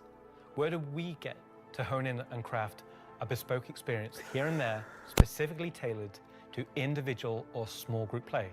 Well, that's where instancing Yeah, that's comes also in. my understanding. And I'm Is gonna that's let how we're gonna Benji get back tell you a little subscriber bit more. gears through crafting. I'm gonna have to craft it at the We're terminal. bringing instancing to Star Citizen in 2026. Why are we doing it, and how will it work? So if you've played any content in 2025 in Star Citizen, you know that most of these areas were in actual PvP zones where other players could interfere. Instancing is a means to create an environment where designers can create tailored content that's tuned to a specific group size, but it is also protected from outside interference. It's not to say that we don't love PvP. I'm a PvP guy. PvP me, bro. I actually do enjoy PvP But in like Star most Citizen. MMOs, a good balance between a dangerous I haven't really overworld had any and a protected bad instances is PvP needed. experiences. Right now, we don't have this ability. None that This were is something fair. we really need in order to give you a sense of progression. Like the first time I stepped that foot is into an tailored ASD and facility, balanced I made a to corner and tunable got shot amount in the of groups. back The by another difficulty player, matches and the I group didn't size. enjoy that. There's a beginning and an end. Because it was Doesn't my mean first that that time doesn't being in the fit in ASD our facility, overworld and I strategy, just barely meaning got in getting there. to the instance is dangerous, exiting the instance is dangerous, or But can be interfered other with than that, others. like, But at least when you're playing the consensual content, we can PvP actually in, make something that's in curated the for verse one is experience. fun. And in So before anybody says this is only a PvE thing, this technology can also be applied to unlock curated other PvP game mode, whatever the fuck it's experiences called. that are as seamless as the PvE ones. So it's not about one thing or the other. It's really about unlocking developers' ability to create curated content. armor So check, that said, armor and shield how check will it work? failed. Instancing is really an evolution over static to dynamic meshing. We want your instances to be as seamless as your instance hangars, meaning that when you take an elevator, you exit the elevator, you're inside the instance. A gateway opens, you cross that gateway, you're now into your instances. Could be also a quantum jump into an instance that you don't even see. The transition is just like a dynamic mesh transition. And so throughout the universe, we will be able to add these areas that are open or closed instances that allow you to join in either with a party and have a reserved instance for your party, or join in open instances that has a number of slots. And so some of those areas will be completely instanced on different servers. This allows us to leverage the compute power of the entire mesh. The closed ones will be really to drive one piece of content. You enter and exit seamlessly, just like we do with your instance hangars currently. Let's go and find out what one of our first instances will be. Siege of Arzen was an event we did previously, which created a gameplay scenario where the player had to run through and progress through contested islands of Arzen. This was a high-paced, high-intensity event, but it struggled a little bit from its technical execution. But now with the introduction of instancing, it gives us an opportunity to evolve it and modify it and make it better for you and a small group to work through that activity. It is an event that I had the honor of pretty much solely designing and building all of the logic and having the stress of trying to get it working. Agent Dooley from the CDF puts the call out for volunteers because basically the Nine Tails have taken over sort of a cluster of floating platforms in Orison. And you are there to kill these sort of lieutenants of this terrorist organization and take back control. So in our current thinking, Siege of Orison is designed for about a 15 to 20 people fire team. So you, your friends, or your org will go in, you'll all have sort of dedicated roles. Some of you might be the tank who brings in the heavy weapons and sort of pulls the fire. Some of you might sit at the back and be the sniper Instances and is going to be people off who are a bit further to make the advance just completely easier. game changing. Some of you will be the medic who sole job is going to be revive and look after the That's rest gonna of be your me, team the and medic. the health of them. And some of you will be the people who push for the objectives to try and get sort of most of the mission done. The I'm event still was designed for about dying 15 to for 30 some people, but when we released realistic it, medic we fixed the gameplay, problem like, or with two a game- DGSs a on medic one server that gameplay was loop. fighting for resources, and with that we also upped the career player count to 100. as a medic. So when it first debuted, it was already too full for what it was designed for. It was a massive operation at the time. Or if it was a public event that you could go with your friends or you could join up with random players on the server. There's lots of ways that we want to take a look at Siege, how we can make it a more approachable. Man, instancing is going to be so fucking sick. I'm excited to say the least to bring back Siege of Orison to Star Citizen and to sort of have it be one of the first tests that we have for instancing and really get it back to sort of a core experience point where it should be. So while The next season is quite heavily focused on Nyx. I'm also very happy that we're not really ignoring our other two systems of Standard and Pyro, and we're going back there and we're sort of improving and expanding on the player's life in those two systems as well.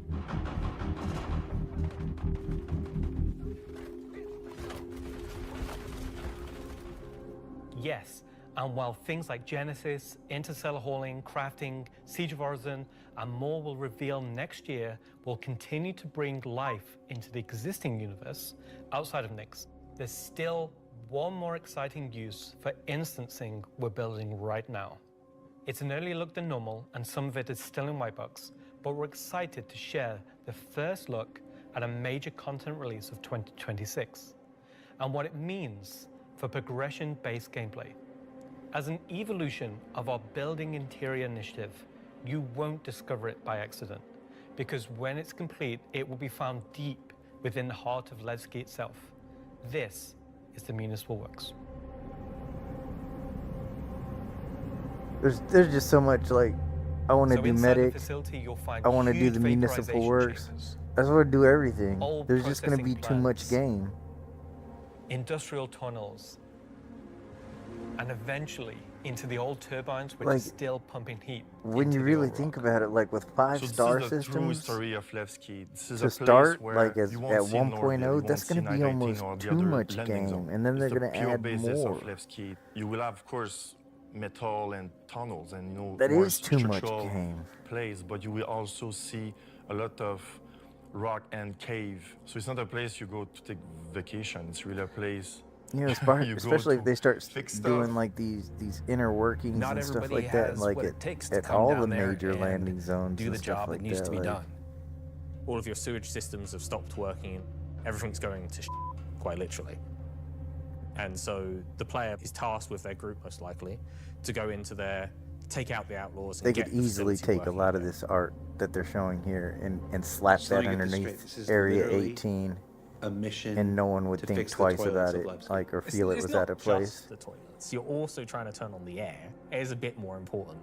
It still They works. in definitely have to Levski, but, you change know, up they new have, like, maybe babbage.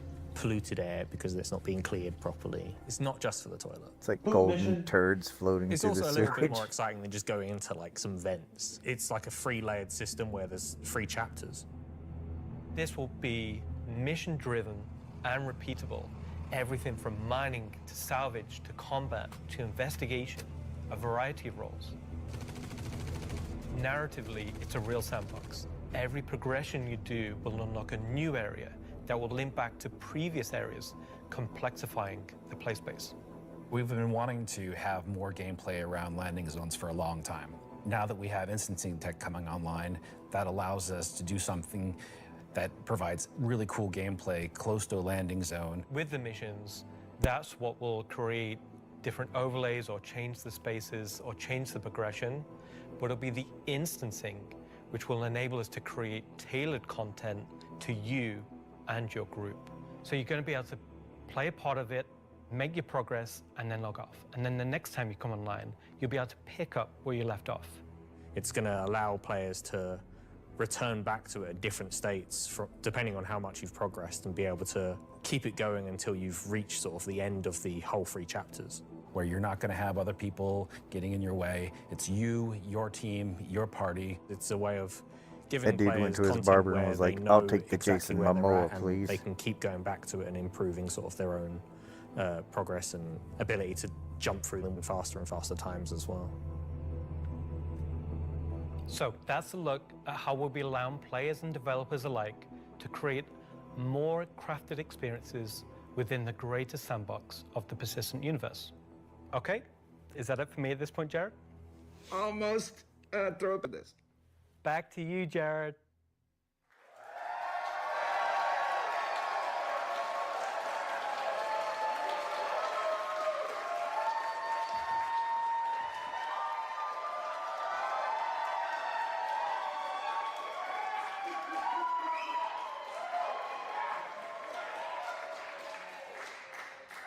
Everybody's really excited about the year ahead.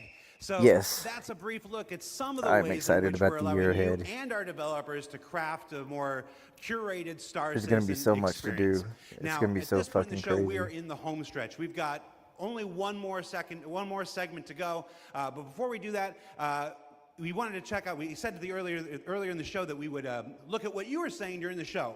We looked at how to put YouTube comments on the stream, and it was immediately apparent that we were going to lose our broadcast license. So Yeah, I believe that. We did find some That's social so media funny. stuff on Twitch, though, or not Twitter, X. What is it called now? Let's see what this says. All right, Let's we're see. gonna We've roll got past this. Welcome back, Levski from. I'm not wearing my glasses. Oh no! Oh, the other game. Decade.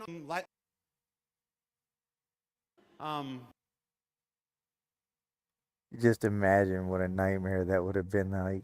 And some stuff in the room. As soon as everyone started seeing their messages going live, you have all the trolls in Doing there. Citizencon is not always the easiest thing for our.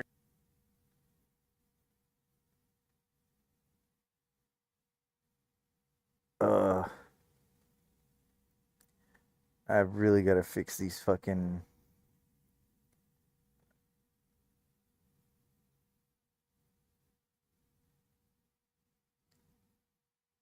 These spikes I'm getting, man. Every year that we have them. Now, let's wrap things up here. So, let's see, how do I want to do this?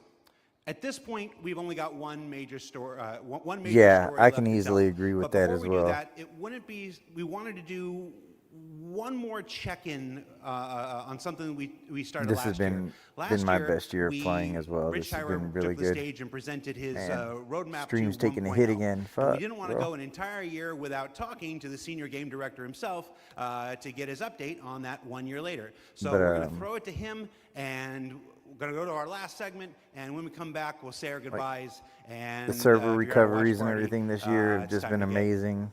I was going to say that's not a word I can say on the- camera. Let's for just the go. most Let's part, just throw it the, back to me. Go to me. From persistence 1 has week been ago. great. For me, at least. I know it hasn't been great for everybody. Last year, Senior Game Director Rich Tyrer took to the stage and revealed our plan for 1.0. Now, before we end this year's Citizencon Direct, we wanted to take a few moments like and logging follow up on that reveal and from last playing. year to do as we've done today, And then especially look like at for the year me, ahead. So, because like Rich, I've just been thanks for cargo, taking the cargo, time to join cargo, us. cargo. You're welcome.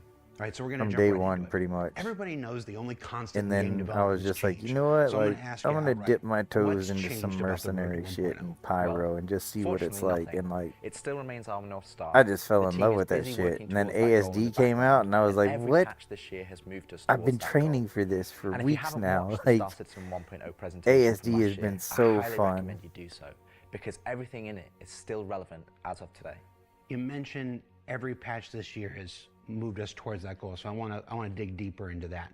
We've done at this point 9 releases in this year, more than any year prior. How does each one of these not just sit as their own moment in time, but move us forward on this road to 1.0? Well, last year I discussed the framework of 1.0, how all those complex systems can tie together. And one of the core aspects of that was the main story, which became the spine of the universe, which brought all of the locations, mission givers, guilds, and all the different areas of the game to the players. Now, what I didn't talk about from last year was all of the content that was going to support that framework, add the flesh to the bones, should we say. And I think that's where this year has moved us towards that goal. If you think about previous events of previous years, they've generally been locations that we've put into the verse, but they've been transient. We've taken them away, like Siege of Orison or Zenithreat. We've added them to game, and then they've been moved away. And I think with the addition of the patches this year, when you look at the Hathor facilities, Onyx facility, these are permanent additions to the world that not only have their own story, as when we release them with the patches, but they'll also become points of interest and areas that the larger 1.0 narrative will utilize. Since we're on story, I'm going to stay with this here. Since we launched the PU back in 2015, it's always been this sandbox where players can do what they want. They can bring their own story to the verse, and that'll never change. But how important is it that we also build this concurrent narrative of our own, this crafted experience, if you will, alongside that? Well, we're trying to create a living, breathing universe. And that includes both the player stories that you mentioned that they can go and enjoy and create their own memories together. But it also means that we want to have a universe that gives back. We want areas and locations to feel like they're believable and real-life locations. And if you look throughout this year and the patches that we've worked towards, we've had an overarching story that's moved from patch to patch, and we're going through some of those cycles right now. We've also been introducing mission content that has fully voiced dialogue and facial animation, which allows us to inject some of the meaning and the why to what you are doing as a player. And I think story is integral to Star Citizen as a connective tissue that ties all of these different complex systems together, because it takes players on that journey throughout the game. To see this big turn this year to start injecting story into the verse, I think people are really responding to it. So everybody knows, and you mentioned just now, that this year we changed a whole lot about how we operated and how we release things. How do you think that's gone? I think it's gone very well.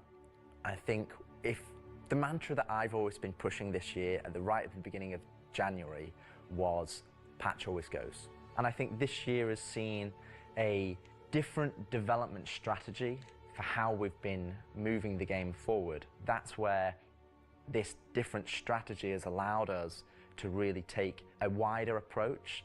And we also have to remember that Star Citizen is played by tens of thousands of players every day.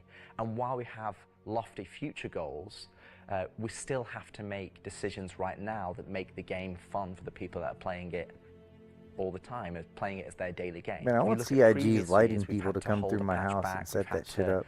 Make concessions, mainly due to around They do a killer feature may job. not been ready or right to go into there. There were 3 months, 4 months, sometimes 5 months between patches. Exactly, and I don't think that's good for anybody. I don't think it's good for the players. I don't think it's good for the development team. I think it's better to have regular cadence of drops. One good example is this year for A Line of Mine. People probably don't know, but A Line of Mine, when you turned on the laser, it was actually supposed to reveal the sandworm Valakar. And I played it, and it didn't hit the quality that I wanted to go into the game. So we changed, and I took it out, and I made that decision alongside Chris and Erin, and we've held that back, and we're going to work on that towards a future patch. But I think definitely the more regular cadences has had the multiple benefits, and like I said, I want to dispel a myth right here, right now. Like, features are still being worked on quite heavily in the background, from radar and scanning in FPS, the new quantum, to inventory, engineering, and crafting, and all of those features are going to be coming very, very soon for players to get their hands on. Trademark and, you know, soon. I'm going to be honest, I'm not going to sit here and say that if I was to go back to the start of the year, I would hope that we would have released more features. But I also think every decision we've made this year has been through the lens of making the live experience as stable and as good as possible. I can agree that All right, they've so that's a done bit that. about I can the totally year agree that- before. And the year before has been, I've said this before, I've said it internally, I've said it out there. I'm gonna say it 4.3 right was now a again on nightmare. camera. I think this has been the best year of Star Citizen ever, and I'm willing to look right into the camera and say that. The player numbers are up, engagement numbers are up, the length of the play sessions are up, bug numbers are down, 30K is gone. It's been a solid year. But Citizencon isn't Citizencon without talking about the future, so I want to move us to the future. We've talked about story, we've talked about this more diegetic, immersive universe and adding voice lines and stuff like this. But where do we go from here? Obviously that continues, but what more are we going to do to make this universe seem alive and real and breathing? I think the biggest thing is to start having that conversation be two-way. So if you think about this year, like you mentioned, we've been having fully voiced NPCs, but a lot of those missions and those NPCs, they're talking to you, they're talking at you. Right. You don't get to talk back to them. Now, obviously, you get to interact with them through your actions. You get to go and do their mission, and you get to move that along, and then they talk to you again. But it's a one-way conversation. We're missing that conversation wheel. Exactly. The next part would be physical mission givers. That's something that we're going to be working towards very soon, with Battaglia being the first one coming back in the verse. And just to be clear, we will be bringing all the mission givers eventually back, and we want them to be an integral part of the verse and the story that players go and enjoy. We want the locations to be brought to life, and as we mentioned last year, we want to have interactive scenes that you can go and be part of. And obviously the full end goal is towards, you know, to have cinematic stories. Yeah, in it the was so game. crazy when And they that took is all what we're the gonna be pushing physical towards. mission givers out Everything we because do, like they were every decision we making make such a is hard through the push lens of moving us closer at to one point, 1.0. and that It like might that was the sometimes be focus difficult to see was to get why them those in, and decisions they have got been them in, made and then at they're the like, time they've been made. But rest never mind. assured that Star Citizen 1.0 is still our North Star. It was like the That's what hot we're still topic aiming for towards, months. and that's what we're going to be Months they were moving talking forward about with the every physical patch mission next year as givers. well. They got them And all in, remembering started getting when them machine in, givers and were then they're first like, introduced, no. they sometimes became a bottleneck.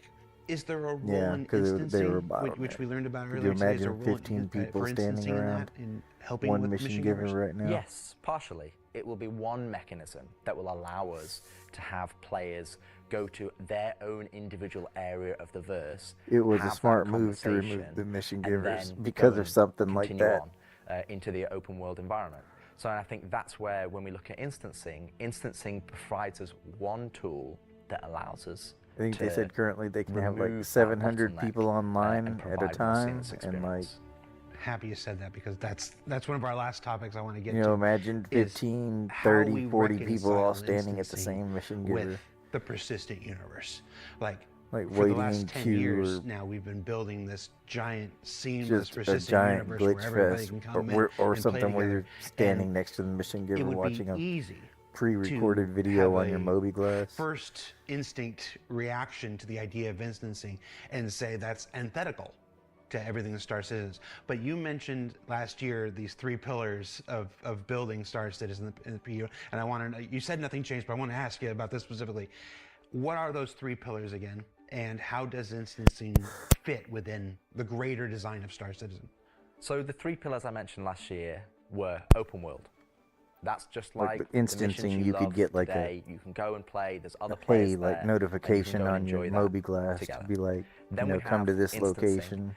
which Then I'll you talk go a bit into a about more. room which Got is similar to suddenly an municipal instance works for that we've you, talked about previously. where you have And then the just third you and pillar was the dynamic mission content, which would be mission giver content that's just to generated by yourself. the activities of the players. And I think it's very easy to become myopic around one specific thing when we're talking about it a lot, when it's the next stage of our development. And I think you could reverse it. If we'd have made a game that was all instance, and then I'd come on camera and said, hey guys, we're going to start doing it open world, it would be like, oh, is the game changing? Are we doing open world now? Is open world the new you know, North Star that's going to take us this way? And it's not. It's just one more tool that's going to allow us to offer different and dynamic experiences for players to go and engage in. Now, when I talk about instancing isn't always what you'd imagine as a solo instance experience where it's only just you. We're going to have several different versions of instances. Some are going to be closed instances, which will be like the new player experience. We'll be able for you to go in by yourself, for us to teach you the ropes in a safe environment so that you can understand how to play the complex game that we've made. But we'll also have open instances like a cantina or a bar, where we might say, hey, we only want 50 people to come in here because we've got mission givers and we've got other NPCs for you to talk to, and you would just walk in and it would be seamless. You wouldn't know that there was an instance, it's not going to get a loading screen, you would just seamlessly walk into that location, it would be full of other players and NPCs, and you can Sorry, go and enjoy YouTube the citizens, content. I know y'all And are taking a bit of a that's, I think, hit right something now. that instancing is going to provide us. It's going to give us a tool to offer I'm gonna have to, different dynamic content, like, or I just started curated back to work content, today. as I'd say. It and allows this us is to becoming more create consistent. I don't know if it's experiences that are the different to the open chat world app I'm experiences that using we've or already what, made. but And it's not to say that we won't continue our open world development, But or I have been only do taking instance some content. internet it's going to be a hits mix. lately. And like I said, this is one of the pillars that will move us towards 1.0. We will eventually work on dynamic content that will move us towards 1.0, and all 3 of those pillars will interweave to create the full Star Citizen experience. All right, so we've hit a lot of the bigger topics, the feature work, engineering, and FPS crafting coming to tech preview soon, stuff like this. We've talked about instancing and how that's going to work within the universe. But I want to ask you this one last big one. Where is my Winnebago from Spaceballs? That kind of game. Those of us who spend our days making it know better. It's an everything game. It's everything we can make it game. It just is. But at the core of this is still spaceships. That's my big question, is where is my Winnebago from the movie Spaceballs. I've been asking Jared for that since day one. Since there was a fucking forum, chat room. Like, I've been on Jared's ass for years. I want the Winnebago from the movie Spaceballs in the game. That life of spaceships, what more can you tell us about spaceship gameplay in the future? What can you give us? What can you tee up for us to look forward to for those of us who are really into Star Citizen for the spaceships? Our intentions going forward are to make sure that every ship or ship archetype that you acquire has a role. Yeah, so I don't know and what's up with has my content internet. that you It's can go and looking enjoy good in right the now. universe. For example, right But now, the I know strange that thing we're is working when on I see more my ping robust drop, mining I watch it on missions, more robust OBS, salvage missions. and when it We're drops, going to be like working on refueling Twitch missions. will be And we just want to fine. make sure that each And then every one of I the can look ship at my has a YouTube purpose, stream and has it a is reason to exist in struggling. the game. That's from the YouTube smallest struggles whenever my Argo internet takes a MPUV, dip. as well as ground vehicles, all the way up to the large And it's capital been dipping a ships. lot We more want to the give last them couple of purpose. days. And the only And thing I think can it's really think of something that I did was I we are installed this chat absolutely program, aware of. and We I want to mean make that sure that we're could building that spectrum of possibly content to affect allow my players internet. to go I and don't engage know. in. And I think I don't know how much, it's just 2026 is text. going to be a very good year for Star Citizen, and I think there's going to be something that's But if very it becomes like interesting more and consistent, something that a lot of people have been waiting I'm for. definitely going to call the But cable rather company to than come me out and spoil look at it. I'll let Ian and the team go into the details on that. He had a twinkle in his eye. Ian, take it away.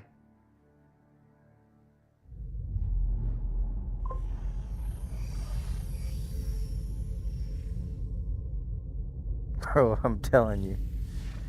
I can't tell y'all how So many the times persistent universe has existed for I've over tagged 10 Jared years now. During in that time, request for that we've created Winnebago. lots of I gameplay would love it. systems. We've added hundreds of locations. We've added lots of mission activities for different It would purposes. make my Star Combat, Citizen life complete. cargo, mining, salvaging. But for combat ships, the only thing you've been able to do is fight other combat That would just ships. be my daily In driver. 2026, this changes. We're going to be delivering a spaceship-focused activity space which incentivizes the use of different gameplay roles.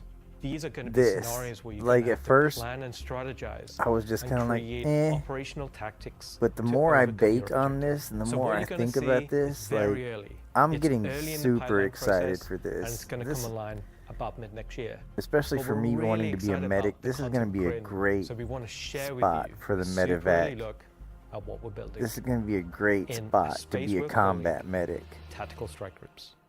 This is going to be thick.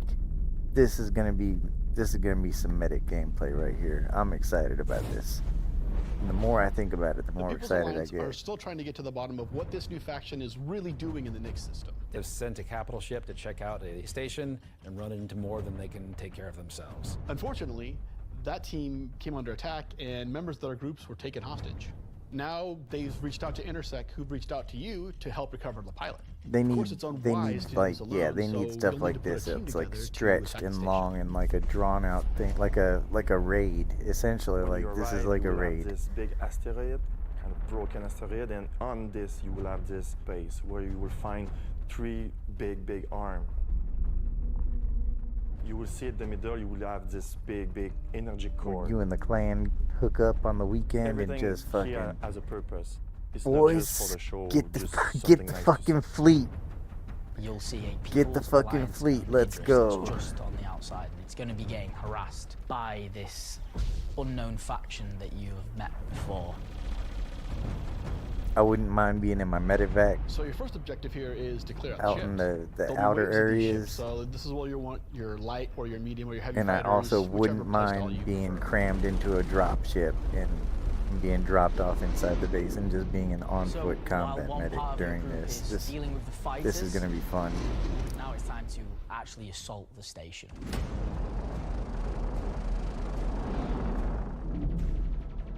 This station has been outfitted to resist all of the obvious way of attacks. Somehow they've incorporated Vanduul capital ship killing turrets. These turrets ignore small fighters, and they have the firepower to destroy even the biggest capital ships. I like that Polaris graphic. and your It's Idris, sick. if you get it close, it will get shredded. The That idea graphic of for these that is so Vandal we can gun sort is of fucking nasty. make it so we can mix up that ship combat and not everyone can just bring the biggest ship and win just because they have the biggest ship.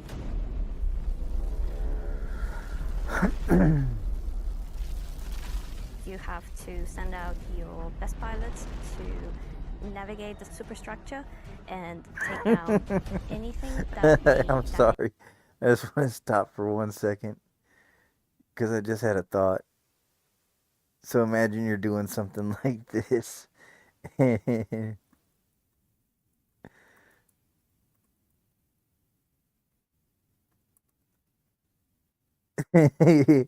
You're in this fucking big ass fucking fleet, shit going on, like war all around you, and this bad boy rolls up next to you.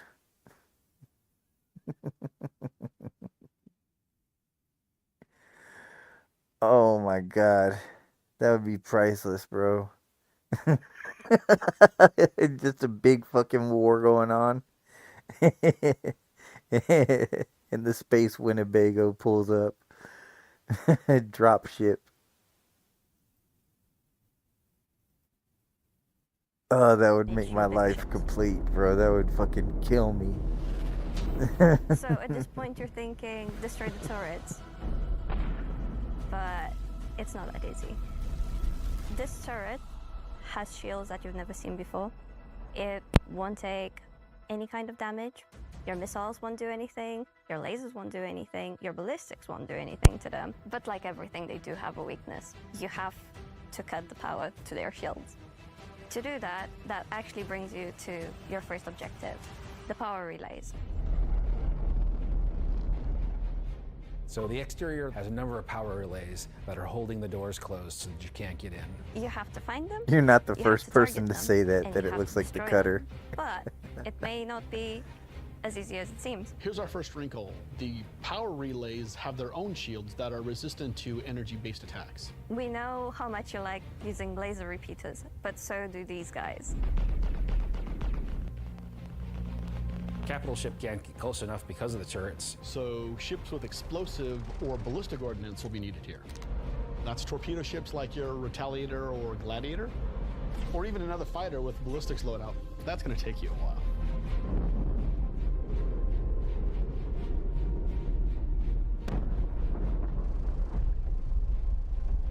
Once the power relays have been taken down, the station opens up. And this is where things get really cool. Now it's time for you to fly your ship inside the station.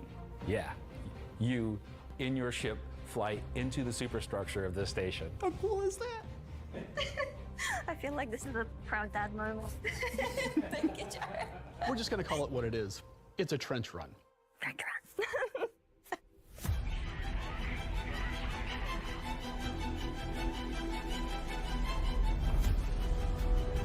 So as you enter the structure, you'll see cooling units along the sides that you'll need to take out.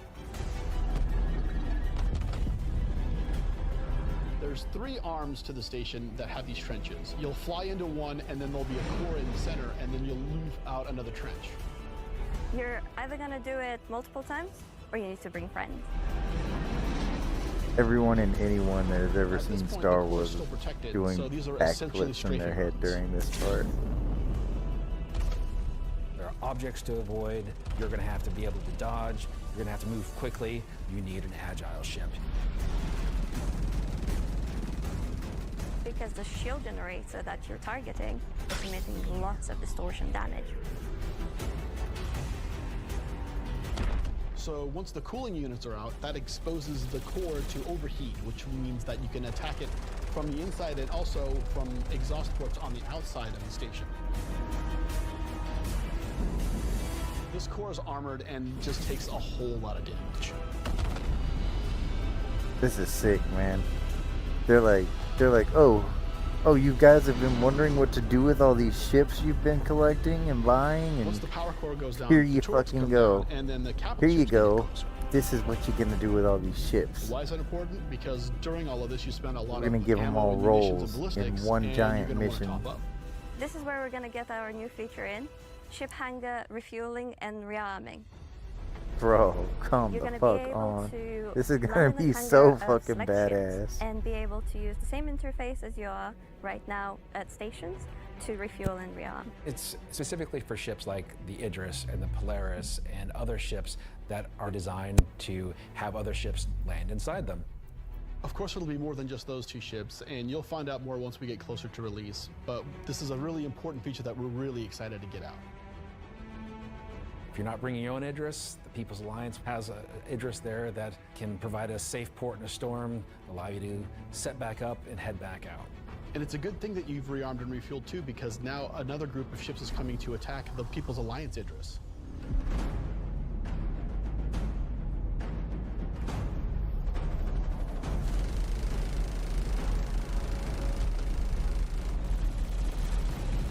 So while the fighters are protecting the Idris, what's happening at the station? Well, that's where the dropships come in. Now you've got to take a fire team in. You've got to land, you've got to fight through an onslaught of FPS enemies that belong to this unknown faction, and you've got to open a hangar door which will allow you to release captives from the station.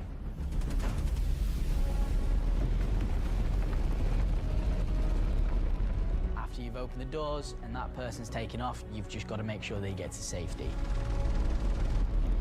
Come on, bro. Like, I think everybody with So any at this type point, of all combat this sounds pretty simple, but there's an ship, additional like complication. at some point during So this up until part of this this point, it's just broadcast been was you like versus the enemies of the doing station. cartwheels. You got your But the enemies of the dropship station have guys, their own enemies. your torpedo guys, your combat medics, The Vanduul neighbors your who combat really don't like these pilots. guys Like, for some reason will come in and wreak havoc on everything. And they're not going to discriminate between you and the station. They're out for blood. When you alert the Vanduul by destroying the power core that the station's now vulnerable, this shit's gonna be fucking you're on a sick time when it's limit. done. Vanduul are When coming, it's ready they're for gonna everyone hard, to they're start gonna keep playing it, coming. this is You're gonna be have some one hell fucking of a fight. badass shit. You're gonna see me in this a lot. Getting my medic on, either as a respawn point in a dropship or on foot fucking doing my due.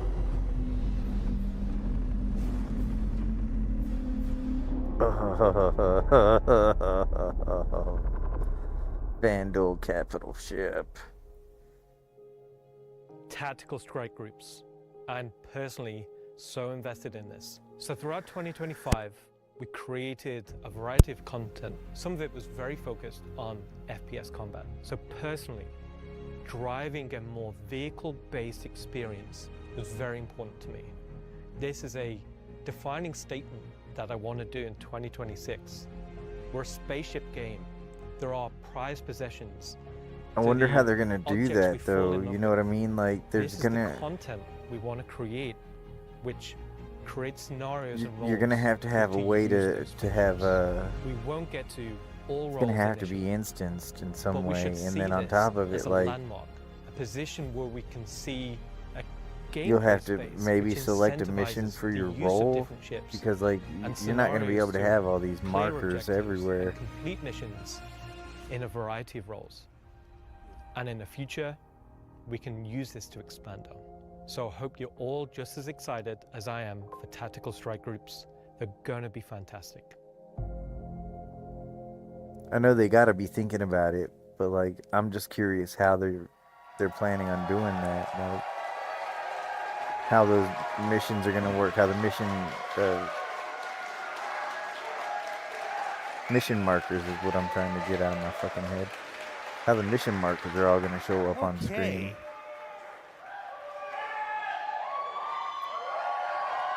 You know, like what's important to somebody in a spaceship isn't gonna mean shit to somebody that's Why do on you ground still have trying the to puppet? pull people from a hangar. John, come home. All right, so tactical strike groups. You know, it's been a long road for the last 10 years. The PU's been around. We've done lots to build stuff for mining ships and for salvage ships. And as Rich said, we're currently building out I even like how more they for those. themed And our that first lunchroom. refueling missions coming online in 2026. They really But fucking went combat overboard with missions- that shit. Aaron, hi. we never see Aaron. Aaron Roberts. Aaron Roberts. But finally having enough of the foundation in place that we can begin to build real spaceship operations, hesitate, in any other MMO they'd call dungeons. It's really exciting for me, and that's why we're ending the show this year with that. So yeah, that's been Citizencon Direct. Thank you for taking the time to share this with us. Again, this is just a glimpse at some of what's coming in 2026. I've seen the Twitch chat and the YouTube chat like, oh, you're spoiling everything. I promise, we ain't. So That's exciting. Before we let you go, that's it for me. Thank you so much for tuning in. And as with every CitizenCon, the last word shouldn't be mine. It should belong to our founders and CEO. So take it away, Chris Roberts. I hope you enjoyed this glimpse into some of what the team is cooking for the near future. Of course, we're not going to spoil everything that's currently in progress, and many features we haven't discussed today are in active development, like base building, social, and trade tools that are very much a priority. These, along with bringing the final polished features from Squadron 42 into the persistent universe, will make next year the most exciting yet for Star Citizen. Finally, I want to extend a heartfelt thank you to everyone at CIG for working so tirelessly and with so much passion to deliver something that is already special and will only get more so as we continue. And of course, to all of you for making all this possible with your support and feedback. We couldn't do this without all of you, something that I and the team appreciate every day. We are very lucky to be allowed the time and the money to build a game of all of our dreams, something that is only more apparent as the video game business becomes more monolithic. We are one of the few large independents left standing, and there is no way we would be allowed to dream as big as we are on an original game and take the time to achieve that dream if we were part or funded by any of the few remaining mega game companies. So thank you, and I look forward to seeing you all in the verse this coming year.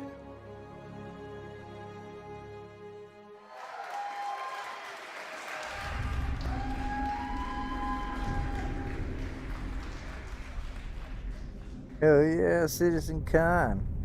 Bro, this is gonna be a fucking... I've been saying it, man. I've been saying it in stream. The next couple of months are gonna be huge.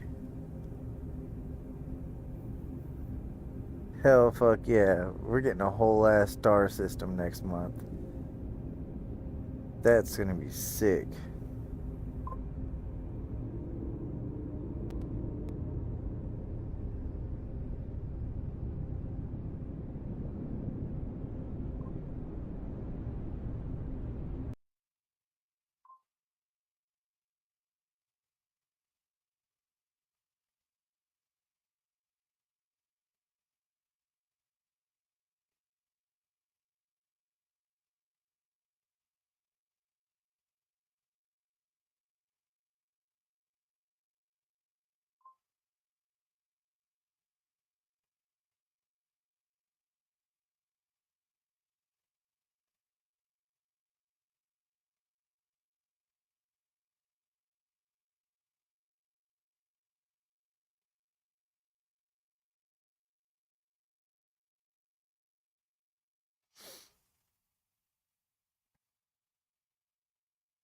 So, whole sea, so many monies, so much monies.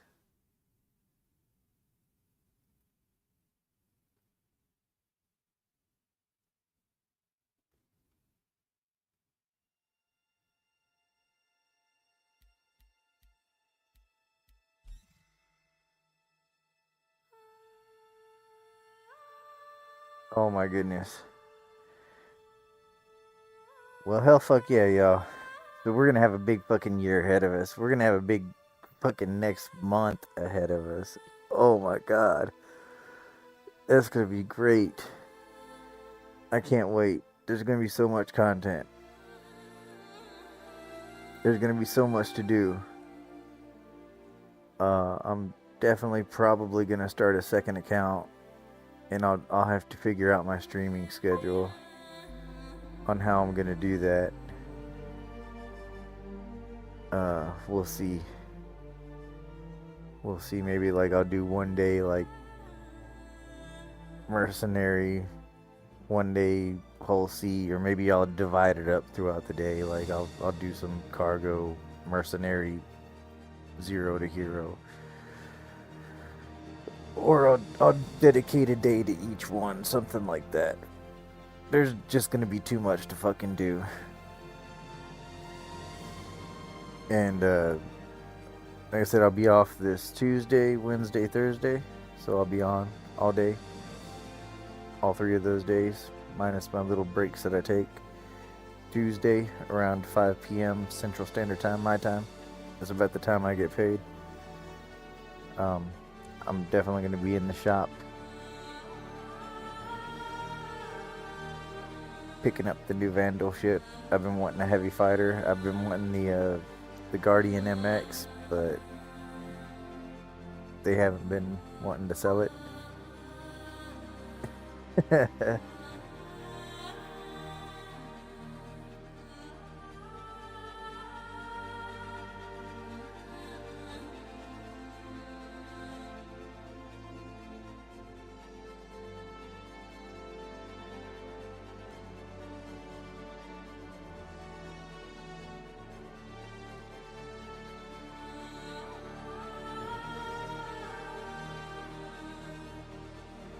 Goodness.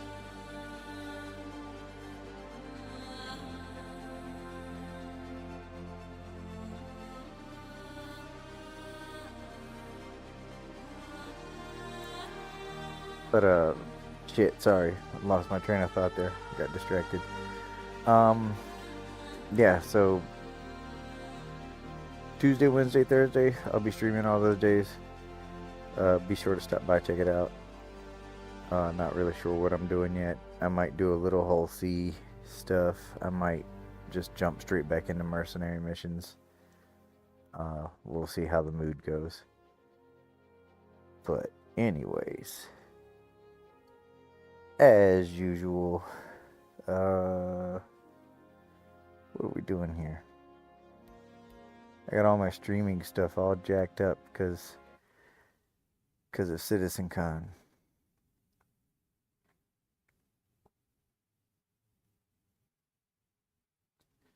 Okay, as usual, thank you all so much for watching.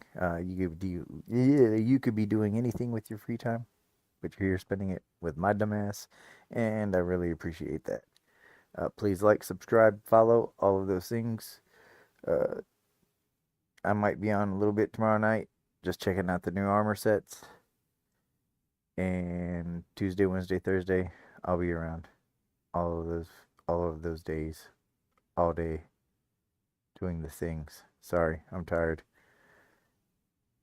Thank you all for watching. I'll catch y'all later, man. Appreciate it.